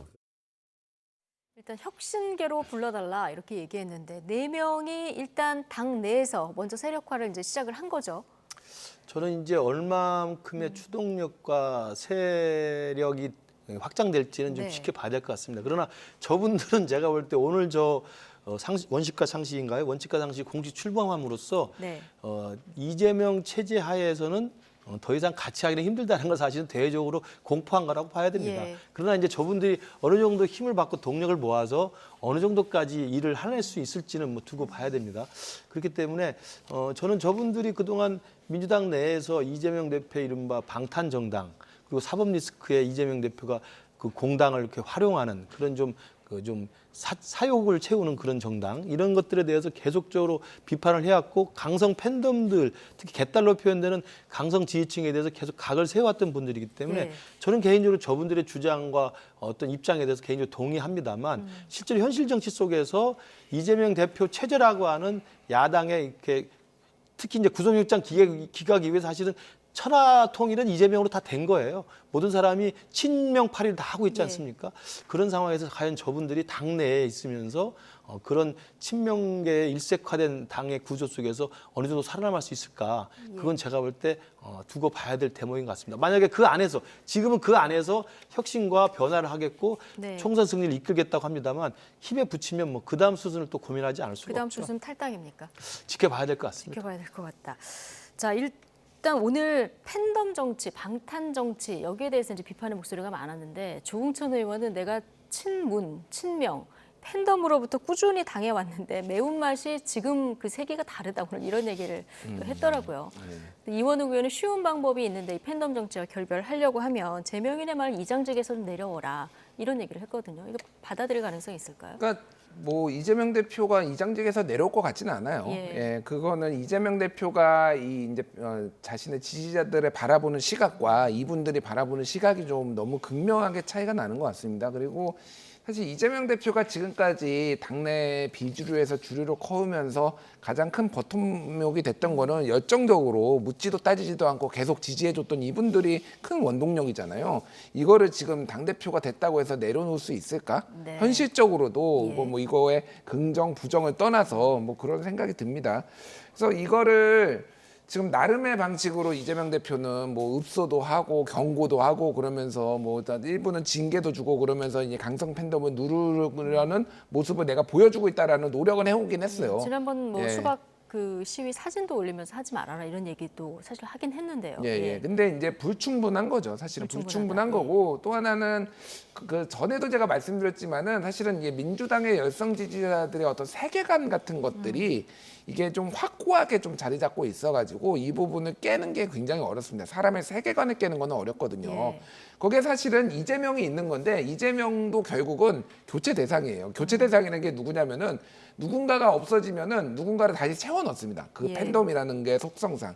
그래서 그 전에는 문재인 대통령을 그렇게 따랐던 분들이 그러니까 여기에 그러니까 예전에 손가락 혁명국만 있는 게 아니에요. 상당수는 친명 중에서는 문재인 대통령을 또 열성적으로 지지했던 분들인데 어느 순간 또 이제 이재명을 지지하고 있거든요. 이재명이 사라지면 또 누군가를 거기다 앉혀놓고 지지하고 있을 거예요. 그래서 이거 속성상 사실은 매우 어렵다. 컨트롤 자체가 어려운 문제예요. 그래서 어쨌든 이 문제를 가지고 뭔가 해답을 보기는 힘들다. 그러니까 어쨌든 갈라설 명분만 더 쌓이고 있다. 이렇게 보는 게 맞을 것 같습니다.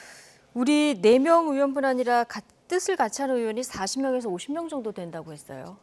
딱 그 얘기인즉슨 뭐냐면은 이게 그러니까 정치인들의 발언들이 약간의 소위 말해서 뻥카들이다 좀 이렇게 들어가 있거든요. 그 단어를 굉장히 많이 쓰시는데. 그러니까 왜 그 단어가 이제 좀 나왔으니까 제가 뭐 이거 비하하는 게 아니라 그러니까 그런 겁니다. 이준석 대표가 뭐 몇 명을 만났다 이런 것도 사실은 일종의 새과시 같은 거잖아요. 그게 디테일하게 거짓말을 한 게 아니라 얼마나 깊이가 있고 얼마나 얘기가 됐는지 여부는 공개가 안 되니까 40명, 50명은 정확하게 얘기를 하면은 가결표 던진 표예요. 가결표나 기권표 던진 표가 딱 요 정도 인원으로 추상이 되고 있습니다. 지난번에 체포동의안 그러니까 그 정도가 같이 얘기를 해볼 만한 사람이다라고 이제 비명계 쪽 이쪽에 이름은 뭐였죠? 이제 그렇게 뭐 혁신계로 불러달라고 했으니까 혁신계에서 이제 생각하고 있는 거고 실제 탈당까지 이어지는 거는 완전 다른 얘기죠. 그러니까 왜냐하면 지금은 사실은 수도권에서는 민주당에서 공천받는 게 가장 의원되기 쉬운 길인데 이분들이 공천도 어렵고 뭐 여러 가지 이런 상황으로 인해서 같이 하기 힘든 거지. 그래서 탈당 규모는 매우 작을 겁니다. 하더라도.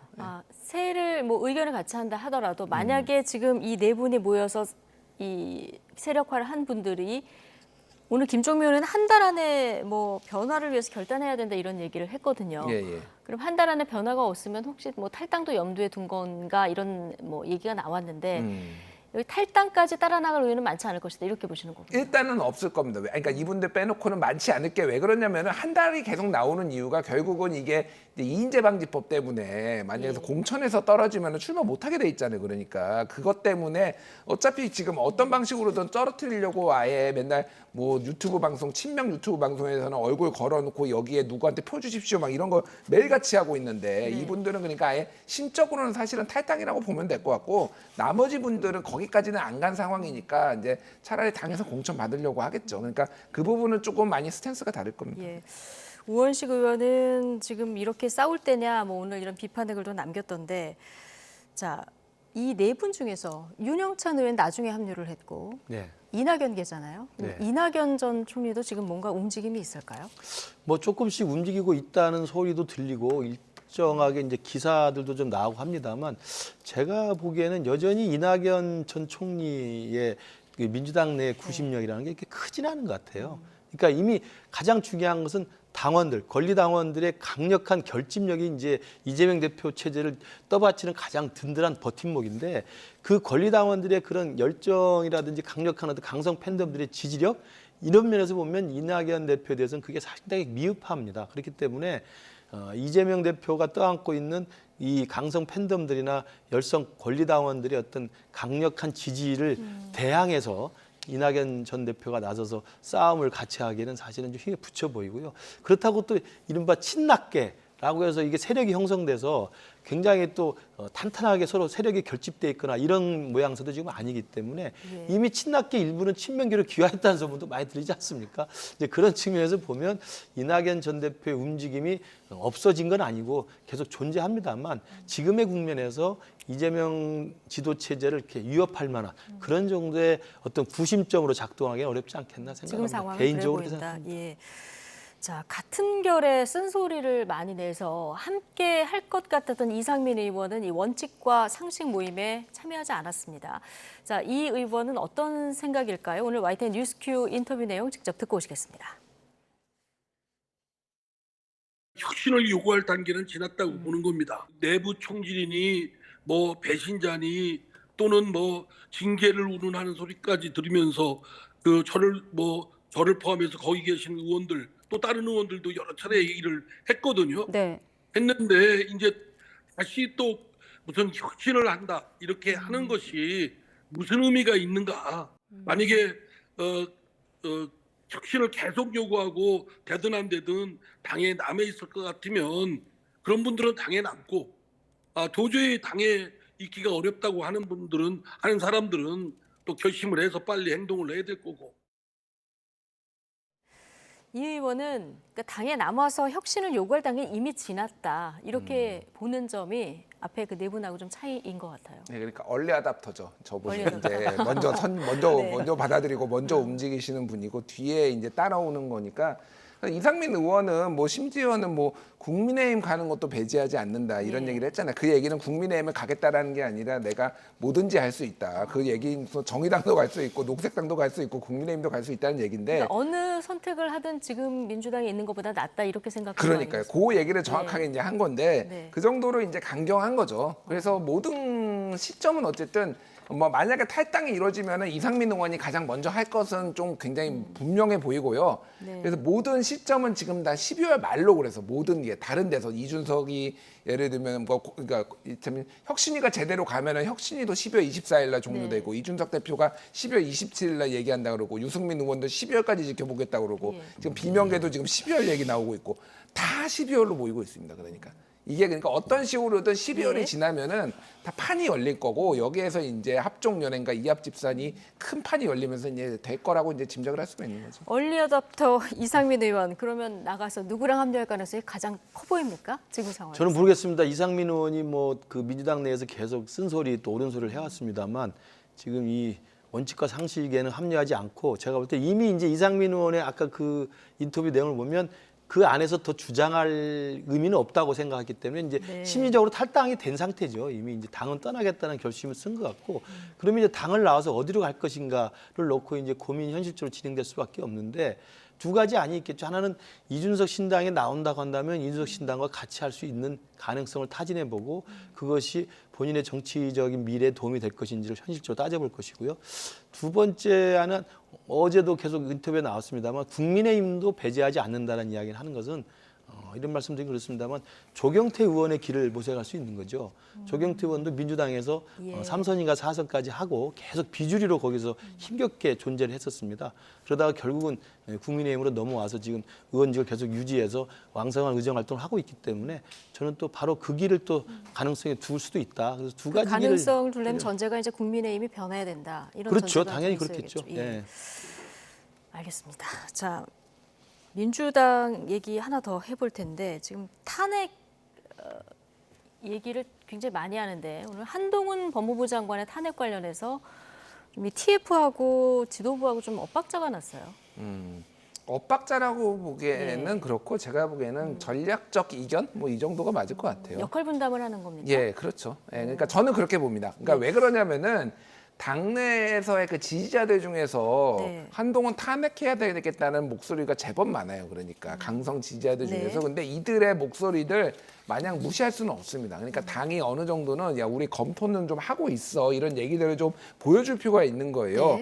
하지만 또 지도부에서는 지금 탄핵을 했을 경우에 여러 이제 전국에 미치는 영향 그리고 역풍 가능성 뭐 이런 것들까지 총선에 미치는 영향까지 고려를 하면은 받아들이기 힘들죠. 현재 상황에서는 직접적으로. 그러니까 이거는 제동을 거는 모양새 이런 것들이 조금 좀 반복될 가능성이 높고 그래서 한동훈 탄핵을 하고 싶지만 사실은 약간 이게 위험수고 법률적으로 정말로 문제가 있는지에 대해서 아직 확신이 안 서다 보니까 다른 사람들, 다른 검사들, 손준성이라든지 이렇게 좀 법률적으로 분명히 문제가 있는 사람으로 탄핵을 하면서 일종의 대리만족 좀 느끼고 뭐 이렇게 해라 이런 식으로 지금 좀 흘러가고 있는 것 같아요. 그래서 탄핵 카드는 계속 만지작거리긴 할 겁니다. 근데 특히 한동훈 탄핵은 뭐 실제 실행에 이어지기는 저는 굉장히 어렵다고 개인적으로 보고 있습니다. 근데 전날 원내대표가 한동훈 장관에 대한 탄핵 뭐 관심 없다 얘기했는데 오늘 민주당 내 검사범죄 대응 TF가 있잖아요. 이 TF 단장인 김용민 의원은 이 탄핵을 적극 검토하겠다는 또 이런 얘기를 해서요. 그러니까 좀 강성의 이른바 철험회 소속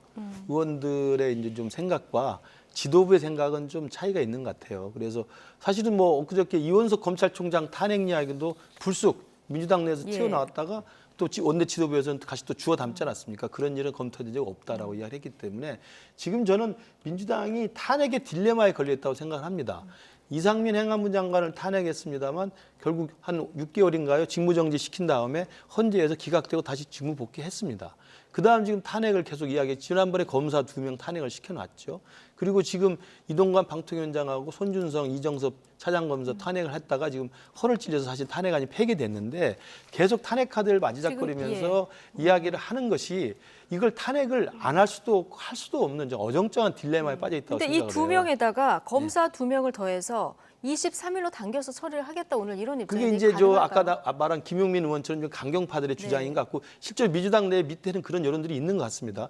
그러나 그것이 과연 국민들의 납득할 만한 동의를 얻을 수 있을까? 그 뭐 나머지 검사 2명은 뭐 김건희 여사 뭐 비호했다는 검사 뭐 등등 이야기하는 것 같은데 지금 이야기 드린 것처럼 가장 웃기는 탄핵의 그 역설이 이정섭 차장검사에 대한 탄핵이지 않습니까?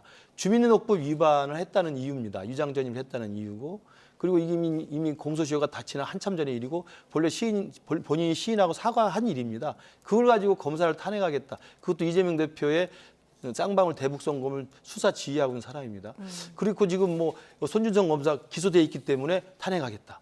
그러면 그 같은 논리로 하면요. 제가 몇 번 말씀드립니다만 문재인 정부 때 중앙지검장 했던 이윤성 검사장 지금 기소돼서 재판 진행 중입니다.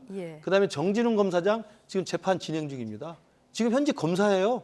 지금 검사장급 검사입니다. 이 두 분들은 그럼 어떻게 합니까? 이미 수사받고 소환되고 기소돼서 재판이 진행 중인 사람입니다. 이정섭 차장검사 수사 받은 적도 없고 소환 받은 적도 없습니다.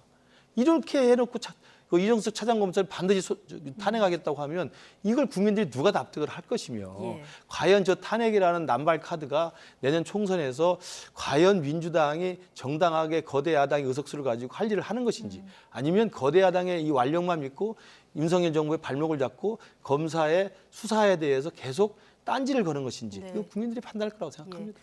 지금 민주당이 대표도 재판을 받고 있고 돈봉투 사건 재판도 있어서 오늘 국민의힘에서는 범죄 집단의 코미디다 뭐 이런 얘기까지 나왔는데 어쨌든 민주당이 탄핵 블랙홀에 좀 빠진 것 같다 이런 지적을 하시는 분도 있더라고요.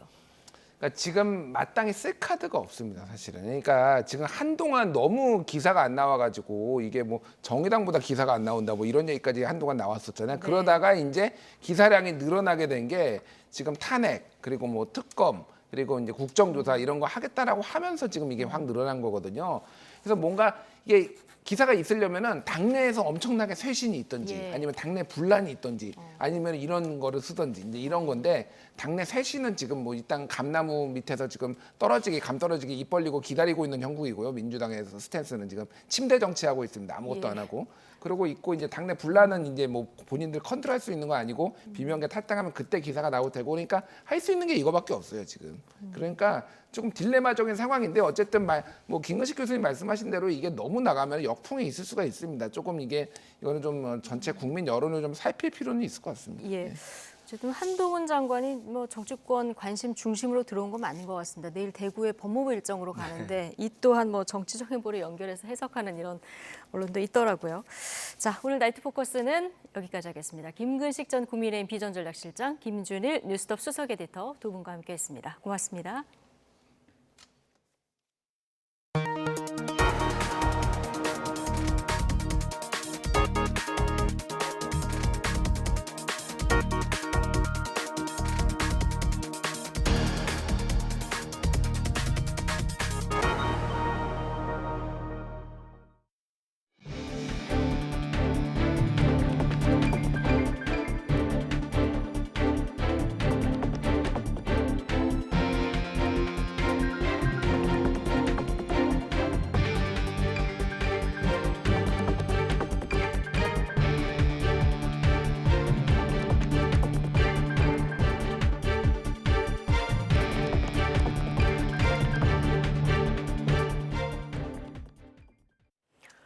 윤석열 대통령이 에이펙 일정 첫날부터 애플과 GM 등 글로벌 기업 CEO와 만나는 등 촘촘한 경제 행보를 소화했습니다. 네, 재미 연구자들과 만나서는 최근 논란이 됐던 R&D 예산과 관련한 뼈 있는 말도 남겼는데요.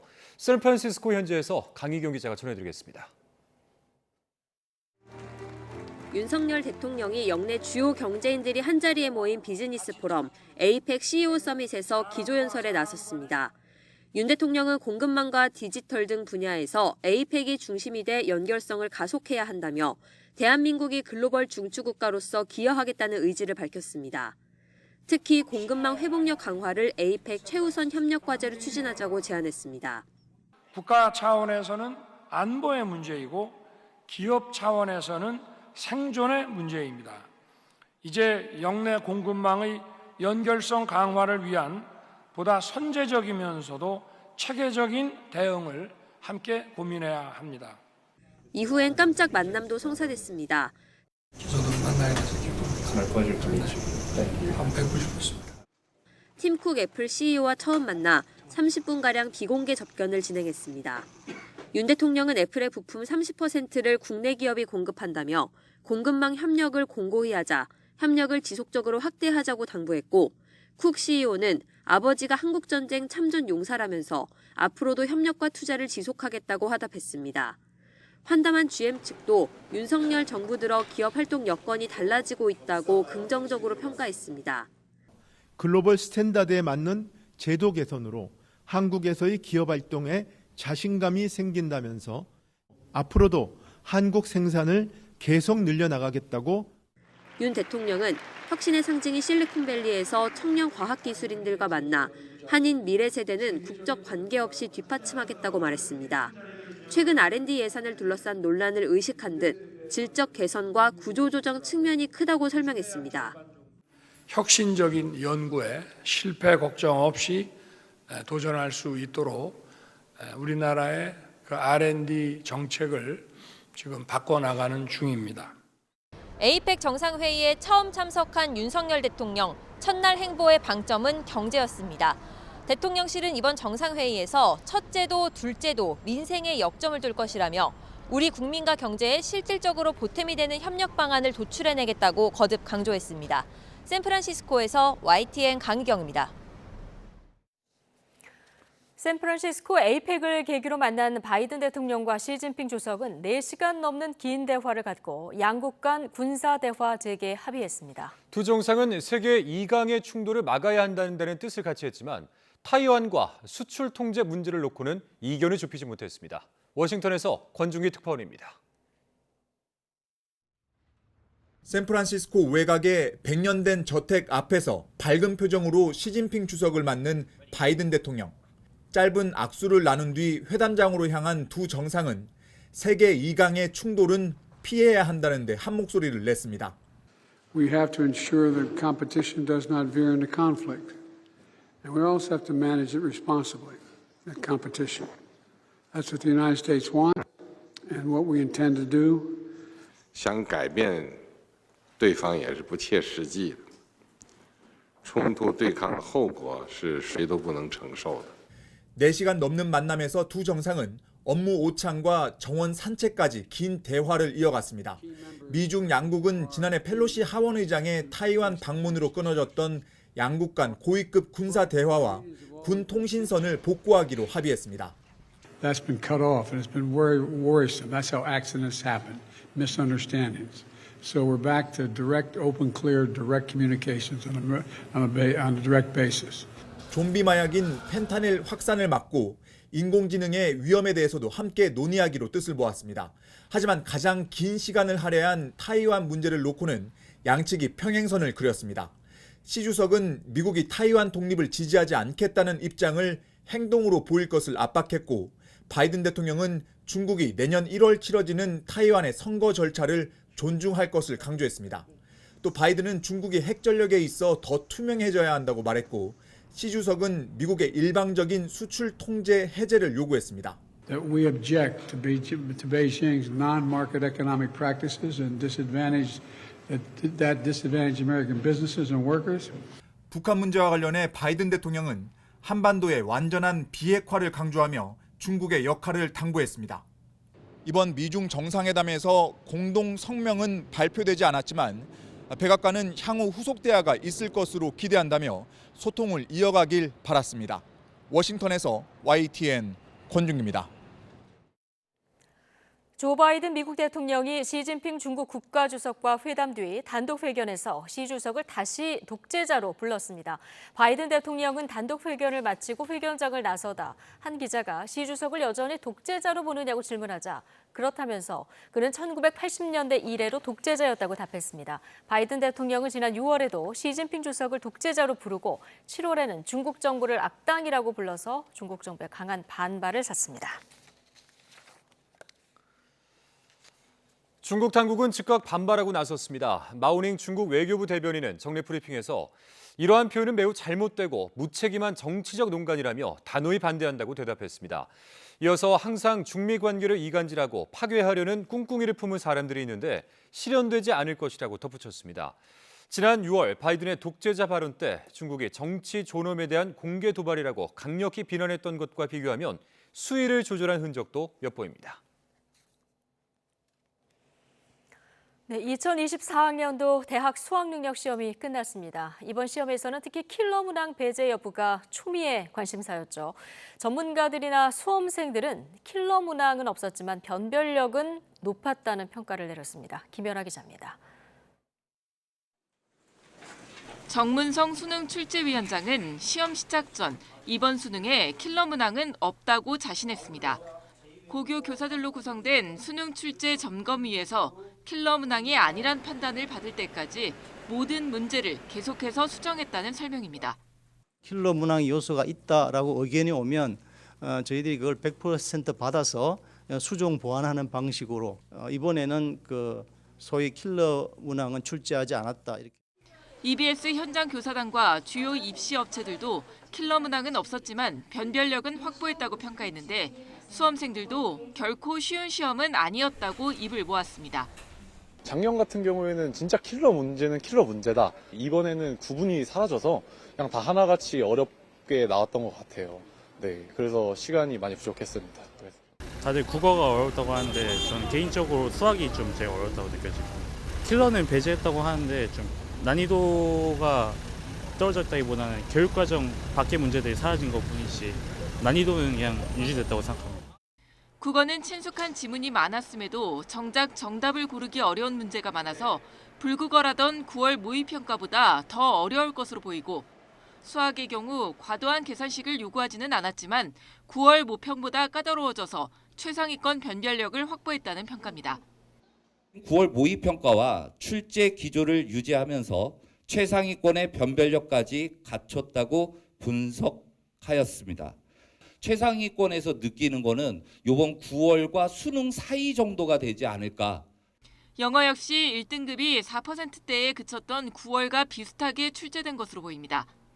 국영수 모두 어려워서 변별력 확보는 충분할 것으로 보이지만 2, 3등급 학생들 가운데 수능 최저 기준을 맞추기 어려운 경우가 늘어날 수 있다는 전망도 나옵니다. YTN 김현아입니다. 네, 오늘 치러진 대학 수학능력 시험의 경우 1등급 커트라인이 국어 영역은 83에서 89점, 수학 영역은 82점에서 93점 사이에서 형성될 것으로 입시업계가 분석했습니다. 자, 오늘 밤 기준 EBSI와 각 입시업계가 예측한 국어 영역 1등급 커트라인은 화법과 작문의 경우 EBSI 88점, 메거스터디 89점, 이투수는 86점으로 지난해 커트라인 점수인 96점에 못 미칠 것으로 예측됐습니다. 언어와 매체 역시 지난해 커트라인인 92점보다 낮은 83에서 85점 사이에서 1등급이 결정될 것으로 예상되고 있습니다. 반면 수학의 경우 확률과 통계 91에서 93점, 미적분 82에서 85점, 기하는 88에서 89점 사이에서 1등급이 결정될 것으로 예측돼 작년 수능 커트라인과 비슷하거나 약간 오를 것으로 보입니다. 네, 이번 대학 수학능력 시험에서는 검정고시를 통과하며 시험을 준비해온 소년범들을 대상으로 처음으로 교도소 안에 고사장이 마련되기도 했습니다. 강원도 속초에서는 맹장 수술을 한 수험생이 병실에서 시험을 치르기도 했습니다. 조용성 기자입니다.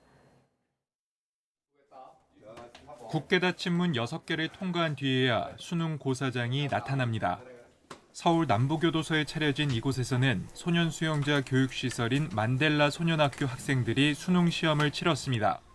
수감 중인 상태에서 교육부 감독관을 앞에 두고 수능을 치른 사례는 있었지만 교도소 안에 정식 시험장을 만든 건 이번이 처음입니다. 대입 수능반 시험을 통해서 꼭 나가서 사회에서 복귀해서 어떻게든 한 번 더 사회에 일원해서 섞여서 열심히 한번 살아보겠다는 그 의지는 좀 강력하게 표현하고 있습니다. 강원도 속초에 있는 이 병원에는 급히 예비 시험장이 마련됐습니다. 수능 하루 전 급성 맹장염으로 수술한 뒤 입원 중인 수험생을 위해 병실 안에서 수능 시험을 치를 수 있도록 한 겁니다. 교육지원청은 시험 감독관 3명을 파견했고 다른 병실의 환자들은 TV를 끄고 정숙을 유지해 수험장 같은 분위기를 만들도록 도왔습니다. 군복무를 하면서 수능 준비를 한 수험생들도 군복 차림으로 시험장을 찾았습니다. 휴가나 공용 외출을 신청해 응시한 군인도 복장은 자유지만 시험장 내 모자 착용은 금지됩니다. 경기도 화성의 한 고등학교에서는 시험 시작 전에 경련을 일으킨 학생이 보호자와 함께 귀가하는 일도 있었습니다. YTN 조용성입니다. 네, 요즘 커피를 만들어주거나 식당에서 서빙을 하는 등 일상에서 가끔 로봇을 만나보게 되는데요. 앞으로는 길거리에서도 로봇을 만나볼 수 있을 전망입니다. 안전 인증을 받은 로봇을 보행자로 인정해주는 법이 내일부터 시행되면서 로봇도 거리를 다닐 수 있게 된 건데요. 배달이나 순찰, 청소와 같은 이렇게 다양한 분야에서 로봇을 활용할 수 있을 것으로 보입니다. 자, 일단 이 로봇이 보행자의 지휘를 받기 위해서는 자동차로 따지면 운전면허와 같은 운행 안전 인증이 필요한데요. 자, 이렇게 무게를 비롯해서 속도, 여러 가지 요건들을 갖춘 뒤에 16종 시험에서 안전성이 검증이 되면 비로소 실외 운행이 가능해지는 겁니다. 이렇게 보행자 지휘를 받은 로봇, 당연히 사람처럼 도로교통법을 지켜야겠죠. 신호 위반이나 무단횡단을 하거나 또는 보도가 아닌 차도나 자전거 전용 도로를 통행하게 되면 범칙금을 또 부과받게 되고요. 실외 이동 로봇을 활용하려면 사업자가 의무적으로 보험에도 가입을 해야 합니다. 현재 회사 두 곳이 인증 신청을 해서 검토를 하고 있는 것으로 전해지고 있는데요. 길에서 이 배달 로봇과 순찰 로봇을 만나는 날도 멀지 않은 것 같습니다. 정부는 길에서 로봇이 다가와도 당황하지 말라고 당부를 했습니다. 자, 로봇과 더불어서 4차 산업혁명 핵심 중 하나라고 할 수 있는 인공지능. 이 AI도 우리 일상과 산업 곳곳에 스며들고 있습니다. 고도로 발달한 AI가 전체 일자리의 12%를 대체할 수 있다는 연구 결과가 나오기도 했는데요. 이 인공지능 관련 소식은 나연수 기자가 전해드리겠습니다. 자기소개서를 올리면 모의 면접을 진행해주고 업무에 쓸 코딩을 뚝딱 내놓는가 하면 알아서 상업용 광고까지 제작해줍니다. 인공지능, AI가 더 발달한 미래에는 어떤 일자리부터 사라지게 될까? 한국은행이 현재 AI 기술로 수행 가능한 업무가 개별 직업에 얼마나 집중돼 있는지 직업별 AI 노출 지수를 산출해봤습니다. AI 노출 지수 상위 직업은 환경, 화학, 금속 재료공학 기술자, 기관사, 발전장치, 상하수도 재활용품 처리 장치 조작원 등이었습니다. 특히 의사, 한의사, 회계사, 자산운용가, 변호사 등 고학력, 고소득 근로자가 높은 편으로 나타났습니다. 산업용 로봇이 등장했을 땐 기관사, 가사도우미, 환경미화원, 하역 근로자, 소프트웨어가 개발됐을 땐 촬영, 음향, 영상기사, 검표원, 재단사 등의 업무에 가장 영향을 미쳤던 것과 대비됩니다. AI 같은 경우는 반복적 육체적 업무를 대체했던 과거 기술인 산업용 로봇이나 소프트웨어는 다르게 비반복적 인지적인 분석 업무를 잘 수행할 수 있다는 특징이 있습니다. 그렇기 때문에 이런 업무를 하는 고학력 고소득 일자리를 AI가 대체할 가능성이 상대적으로 높다고 보시면 됩니다. 반면 가사도우미, 집배원, 성직자, 식음료 서비스 종사자, 대학 교수, 영상 공연 관련 종사자, 경비원 등은 노출 지수가 매우 낮았습니다. 지수 상위 20%에 속해 대체 가능성이 큰 일자리는 전체 일자리의 12%에 해당하는 341만 개 정도로 추산됩니다. AI 시대에도 과학과 기술, 공학, 수학은 여전히 중요한 전문 기술입니다. 그러나 동시에 사회적 기술과 팀워크, 의사소통 능력과 같은 이른바 소프트 스킬이 더 많은 보상을 받을 가능성이 크다고 조사팀은 내다봤습니다. YTN 나연수입니다. 경기도 김포시의 서울 편입을 추진해왔던 국민의힘이 특별법을 발의하며 속도전에 나섰습니다. 법안에선 제외된 구리시 등에 대해서도 편입 논의를 이어간다는 계획인데 부산과 경남 등 수도권 이외 지역의 메가시티 추진도 거듭 강조했습니다. 임성재 기자입니다. 메가시티 구상을 띄운 국민의힘은 김포 서울 편입을 시작으로 본격적인 입법 절차에 시동을 걸었습니다. 기존 경기도 김포시를 서울특별시로 편입하는 내용을 담은 관할구역 변경에 관한 특별법을 발의한 겁니다. 김포와 함께 서울 편입이 거론돼 온 구리 등 다른 인접도시들은 일단 제외하고 속도전을 택했습니다. 공감대가 형성되는 지역부터 저희들이 하나하나씩 해결해 나가겠습니다. 앞으로 구리 서울 통합 문제도 서울시가 잘 협의해서 별 이견이 없으면 바로바로. 특별법엔 당장 내후년 1월부터 서울시 산하에 김포구를 신설하는 내용이 담겼습니다. 예고했던 대로 통합에 따른 부작용을 줄일 수 있는 장치도 포함됐습니다. 수험생들의 혼란이 예상됐던 농어촌 특례 전형 폐지와 기초자치단체로서 행정, 재정적 혜택을 노리는 데 차질이 예상됐던 읍면 폐지를 법 시행일로부터 6년 동안 유예하도록 했습니다. 국민의힘은 수도권 이외 지역 통합도 본격 추진하겠다는 방침입니다. 메가시티 추진을 이끄는 당내 특별위원회는 부산과 경남을 우선 거론했습니다. 큰 틀에다가 이제 개별적인 시의 통합을 이제 담아내는 그렇게 어떤 법안을 준비하고 있습니다. 그러니까 그릇을 좀 더 크게 만들어서 이제 비수도권 있잖아요. 예를 들면 부산, 경남이 유력하게 지금 통합을 좀 논의하기 시작했거든요. 물론 야당이 과반인 21대 국회 상황을 고려할 때 특별법의 실제 통과 여부는 불투명합니다. 민주당이 여당의 메가 서울 정책을 총선용으로 깎아내리며 이른바 5극 3특, 국가균형 발전 이슈로 맞불을 놓은 상태이기 때문입니다. 심장으로 피가 많이 몰리면 심장 비대증이 걸리고 손가락, 발가락, 손발은 괴사합니다. 결코 건강하지 않습니다. 균형 잡힌 국토 발전 정말로 중요한 과제라는 말씀을 다시 한번 드리고, 앞서 경기 분당과 일산 등 1기 신도시 재정비를 위한 법안은 연내 처리에 여야가 공감대를 이뤘습니다. 서울 김포통합특별법이 비교적 이른 시간에 첫 발을 떼면서 부동산 관련 현안이 연말 전국의 화두로 자리 잡는 모습입니다. YTN 임성재입니다. 네, YTN의 일대주주 지분을 공기업들로부터 낙찰받은 유진그룹 측을 대상으로 방송통신위원회가 최대주주 승인 심사에 착수했습니다.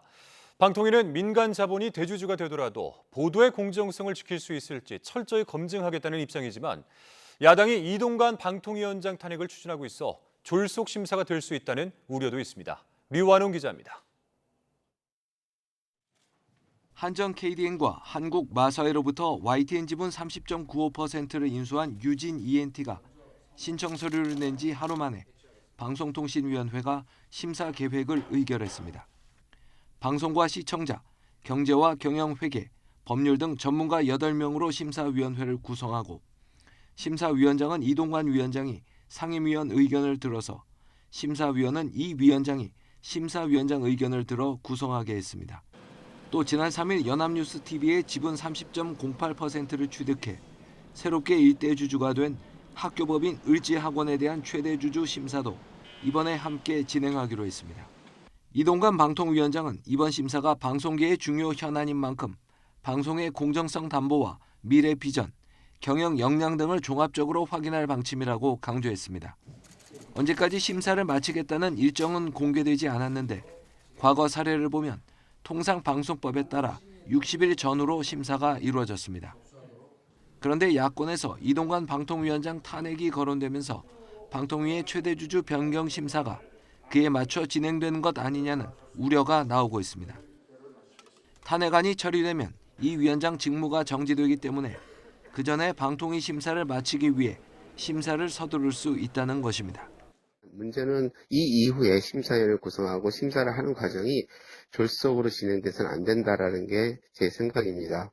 그래서 시간에 쫓기듯이 심사 과정이 진행되지 않아야 된다는 사실을 강조하고 싶습니다. 국내 양대 보도 채널 2곳의 최대주주 변경 심사가 형식적인 통과 의뢰가 되지 않도록 하겠다는 이동관 방통위원장의 약속대로 과연 진행될지 방송계 안팎이 주목하고 있습니다. YTN 유환홍입니다. 더불어민주당은 방송통신위원회가 YTN 최대주주 변경 승인 심사에 착수한 것과 관련해서 전광석화처럼 YTN 매각을 밀어붙인다고 비판했습니다. 한민수 대변인은 오늘 브리핑에서 유진그룹이 방통위에 최다액 출자자 변경 승인을 신청한 지 며칠 되지도 않았다며 이같이 밝혔습니다. 이어서 이동관 방통위원장 탄핵 소추가 국회에서 의결되기 전에 기어코 방송 장악을 완성하겠다는 몸부림으로밖에 보이지 않는다며 민주당이 탄핵을 반드시 관철해 YTN 민영화에 제동을 걸겠다고 강조했습니다. 윤석열 대통령이 최근 국무회의에서 공개적으로 김영란법 규제 개선 필요성을 언급한 가운데 주무부처인 국민권익위원회가 식사비 한도 규제 완화를 위한 검토 작업에 본격 착수했습니다. 권익위는 오늘 한국외식업 중앙회를 방문해 여론을 수렴했습니다. 외식업자들은 물가 상승 등을 생각하면 3만 원으로 제한된 식사비 한도는 현실성이 떨어진다며 한도를 올리거나 철폐해달라고 요구했습니다. 박정훈 전 해병대 수사단장을 둘러싼 수사 외압 의혹에 대한 논란이 여전한 가운데 이번에는 당시 장관 군사보좌관의 메시지가 공개됐습니다. 확실한 혐의자만 수사 의뢰하는 것도 검토해달라는 메시지인데요. 어떤 내용인지 김문경 기자가 보도합니다. 항명 혐의로 기소된 박정훈 전 해병대 수사단장은 군검찰 수사를 앞두고 국방부에 외압 의혹을 줄곧 제기했습니다. 알 수 없는 이유로 국방부 법무관리관으로부터 수차례 수사 외압과 부당한 지시를 받았고 저는 단호히 거절하였습니다. 국방부는 그러나 지시가 아니라 여러 수사 방안 가운데 하나를 설명한 것이라며 관련 의혹을 부인했습니다. 그런데 당시 법무관리관뿐만 아니라 장관 군사보좌관이 김계환 해병대 사령관과 주고받은 문자 메시지가 공개됐습니다. 당시 이 보좌관은 해병대 수사단이 경찰에 문건을 이첩하기 하루 전인 지난 8월 1일 개인 의견을 전제로 확실한 혐의자는 수사 의뢰하고 지휘 책임 관련 인원은 징계로 하는 것도 검토해달라는 문자 메시지를 보냈습니다. 이에 대해 해병대 사령관은 부하들을 전부 살리고 싶은데 아쉽다며 수사단의 수사 결과는 문제가 없었다고 답했습니다. 그러면서 문건 이첩 시기는 해외 출장 중인 장관의 귀국 후에 지침을 받고 하겠다고 덧붙였습니다. 이 문건을 주고받은 다음 날 박 전 수사단장은 관련자 8명 모두에게 과실치사 혐의를 적용한 조사 결과를 민간경찰로 넘겼다가 이첩 보류 지시를 어겼다는 항명 혐의로 재판에 넘겨졌습니다. 당시 보좌관은 개인적으로 궁금한 것을 사령관에게 이야기한 것이라고 해명했고 국방부는 여러 수사 방안을 언급한 것이라는 기존 입장을 거듭 밝혔습니다. 줄이라 이런 단어는 없는 것이고 금방 지금 말씀하신 건 제가 금방 다 얘기해 드렸지만 저희가 지금까지 해왔던 것하고 같은 맥락의 얘기인데. 항명 혐의와 수사 외압 여부를 둘러싸고 양측의 주장이 극명하게 엇갈리는 가운데 다음 달부터 진행되는 재판에서 치열한 법정 공방이 예상됩니다. YTN 김문경입니다. 300억 원대 통장 잔고 증명서를 위조한 혐의 등으로 항소심에서 법정 구속됐던 윤석열 대통령의 장모 최은순 씨에 대한 징역형이 확정됐습니다. 대법원은 오늘 사문서 위조와 부동산 실명법 위반 등의 혐의로 기소된 최 씨에게 징역 1년을 선고한 원심 판결을 확정했습니다. 또한 지난 9월 최 씨가 낸 보석 신청도 기각하면서 최 씨는 내년 7월까지 수감 생활을 이어가야 합니다. 검찰이 문재인 전 대통령의 사위였던 서모 씨의 타이 이스타제 특혜 채용 의혹 수사에 속도를 내고 있습니다. 전주지검은 오늘 한국벤처투자 서울사무실 등에 대해서 압수수색을 벌였습니다. 항공 분야 경력이 없는 서 씨는 지난 2018년 7월 이상직 전 의원이 실소유한 타이 이스타젯의 전무이사로 채용됐습니다. 십자인대 파열 이식 수술에 쓰이는 아킬레스건을 반으로 쪼개 납품한 업체 관계자와 뒷돈을 받은 의사들이 무더기로 적발됐습니다. 보건당국 허가도 받지 않은 재료여서 의학적 효과가 검증되지 않아 사용할 경우 부작용이 우려됩니다. 권준수 기자입니다. 이식 수술 재료로 쓰이는 아킬레스건입니다. 십자인대가 파열된 환자가 재건 수술을 받을 때 주로 사용하는 인체 조직입니다. 식품의약품안전처는 온전한 상태의 아킬레스건에 대해서만 사용 승인을 내줬습니다. 하지만 납품업체 대표 A씨 등은 절반으로 쪼갠 아킬레스건을 싼 값에 해외에서 들여와 병원에 납품했습니다. 부패 방지를 위해 냉동 포장 상태로 유통되다 보니 얼핏 보면 반쪽인지 아닌지 구분이 어려운 점을 이용했습니다. 이들이 무허가 재료를 납품한 병원만 400여 곳, 벌어들인 건강보험공단 요양급여는 무려 100억 원에 이릅니다. 조사 결과 영업사원들은 수술 도구를 갖고 다니며 불법 의료 행위도 서슴지 않았습니다. 영업사원이 수술실에 들어가 아킬레스건을 환자의 치수에 맞게 다듬거나 응급구조사가 간호사 대신 수술실에서 수술 보조 행위를 하는 등 경찰은 납품업체 선정 대가로 뒷돈을 건네받은 의사와 간호사 50여 명도 함께 적발했습니다. 다만 이들이 무허가 아킬레스건인 줄 알고도 수술에 사용했는지는 밝혀내지 못했습니다. 반쪽짜리는 상대적으로 내구성이 떨어지고 의학적 검증도 완전치 않아 심할 경우 부작용이 우려됩니다. 반쪽 아킬레스건으로 이식 수술을 받은 환자는 경찰이 파악한 규모만 6,500여 명에 이릅니다. YTN 권준수입니다. 그제밤 10시쯤 서울 명동 롯데백화점 본점 외벽에 있는 전광판에서 한국 여자 다 성폭행하겠다는 문구가 한글과 영어로 올라왔습니다. 해당 전광판은 지나가는 시민이 QR코드를 통해 메시지를 입력하면 전광판에 띄워지는 방식으로 롯데백화점 측이 크리스마스를 맞아 이벤트를 진행하고 있었습니다. 롯데백화점 측은 필터링 시스템이 있었지만 문제가 된 단어가 걸러지지 않은 것으로 보인다며 고소장 작성을 마치는 대로 경찰에 제출하겠다고 밝혔습니다. 고의로 교통사고를 내고 보험금을 챙긴 일당이 경찰에 붙잡혔습니다. 부산경찰청 교통범죄수사팀은 보험사기 방지법 위반 혐의로 51명을 입건해 검찰에 넘겼습니다. 이들은 지난 2018년부터 지난 5월까지 전국 각지에서 교통법규 위반 차량을 고의로 들이받고 보험사로부터 합의금과 수리비를 받는 방법으로 122차례에 걸쳐 모두 10억 원을 챙긴 혐의를 받고 있습니다. 네, 반도체, 수산물 등을 놓고 갈등을 이어가고 있는 중국과 일본이 처음으로 수출 관리와 관련된 대화 체계를 마련했습니다. 에이펙을 계기로 중일 정상회의 개최도 조율 중인 가운데 양국 정상이 만나면 무역 갈등 해소와 건설적 관계 정립에 의견 접근을 이룰 수 있을지 주목되고 있습니다. 도쿄에서 김세호 특파원입니다. 니시무라 야스토시 일본 경제산업상이 미국에서 왕원타오 중국 상무부장과 만나 수출관리 대화 창설에 합의했습니다. 반도체 수출 규제와 오염수에 따른 일본산 수산물 금수 조치 등으로 대립해온 양국이 수출관리와 관련된 대화 체계를 만든 것은 이번이 처음입니다. 국장급, 과장급에서 대화하고 특히 국장급은 1년에 한 번 이상 정례화하기로 했습니다. 일본 언론들은 양국 간 보복전이 격화하는 것을 막기 위한 의도라고 분석했습니다. 이런 가운데 기시다 후미오 총리는 에이펙 참석에 앞서 시진핑 국가주석과의 대화에 의욕을 보였습니다. 建設的かつ安定的な関係を維持するため、お互いの努力によってこうした関係を維持していく、こういった基本方針は変わっておりません。 에이펙 기간 중일 정상회담이 성사되면 양측은 건설적, 안정적인 관계 정립에 주력할 것으로 보입니다. 수출 관리 문제도 주요 의제로 오를 전망입니다.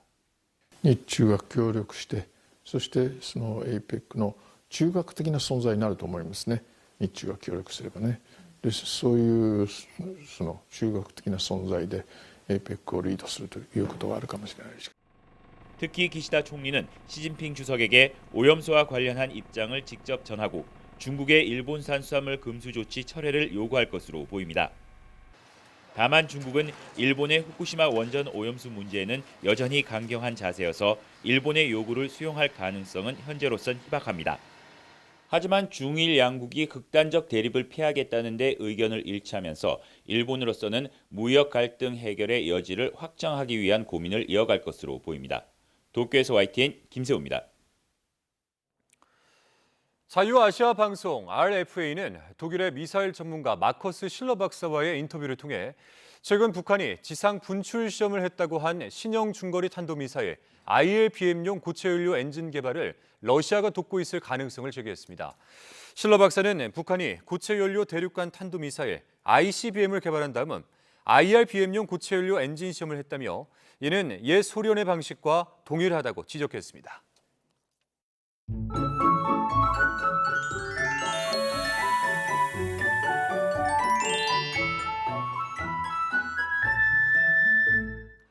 다시 초겨울 같은 추위가 찾아옵니다. 계속해서 찬 공기가 유입되면서 밤사이 기온이 크게 떨어지겠는데요. 내일 서울 아침 기온이 영하 1도까지 떨어지며 영하권 추위가 기승을 부리겠고 낮 동안에도 3도에 머무는 등 날이 다소 춥겠습니다. 또 지금은 비가 소강 상태를 보이는 곳이 많지만 오전에 서해안을 시작으로 오후에는 다시 전국으로 비나 눈이 확대되겠고 특히 제주 산간에 15cm 이상, 전북 동부에 10cm 이상, 충청과 강원 산간에도 최고 7cm의 많은 눈이 쌓이겠습니다. 서울 등 곳곳에도 첫눈이 내릴 것으로 보이는데요. 추위 속에 내린 비와 눈이 얼어 빙판길이 나타나는 곳이 많겠습니다. 눈으로 인한 피해와 미끄럼 사고에 각별히 유의해 주시기 바랍니다. 내일 아침 기온은 서울이 영하 1도, 춘천 영하 2도, 대전 0도, 대구 3도까지 떨어지겠고 찬바람의 체감 온도는 이보다 더 낮아지겠습니다. 한낮에도 서울 기온이 3도, 대전 6도, 광주 8도, 대구 10도에 머무는 등 예년 기온을 4도에서 8도가량 밑돌겠습니다. 이번 비와 눈은 내일 밤부터 점차 그치겠고 주말에는 추위의 기세가 더 강해지면서 올가을 가장 추운 날씨가 찾아올 전망입니다. 날씨 정보였습니다. 목요일 뉴스나이트 마치겠습니다. 함께해 주신 여러분 고맙습니다.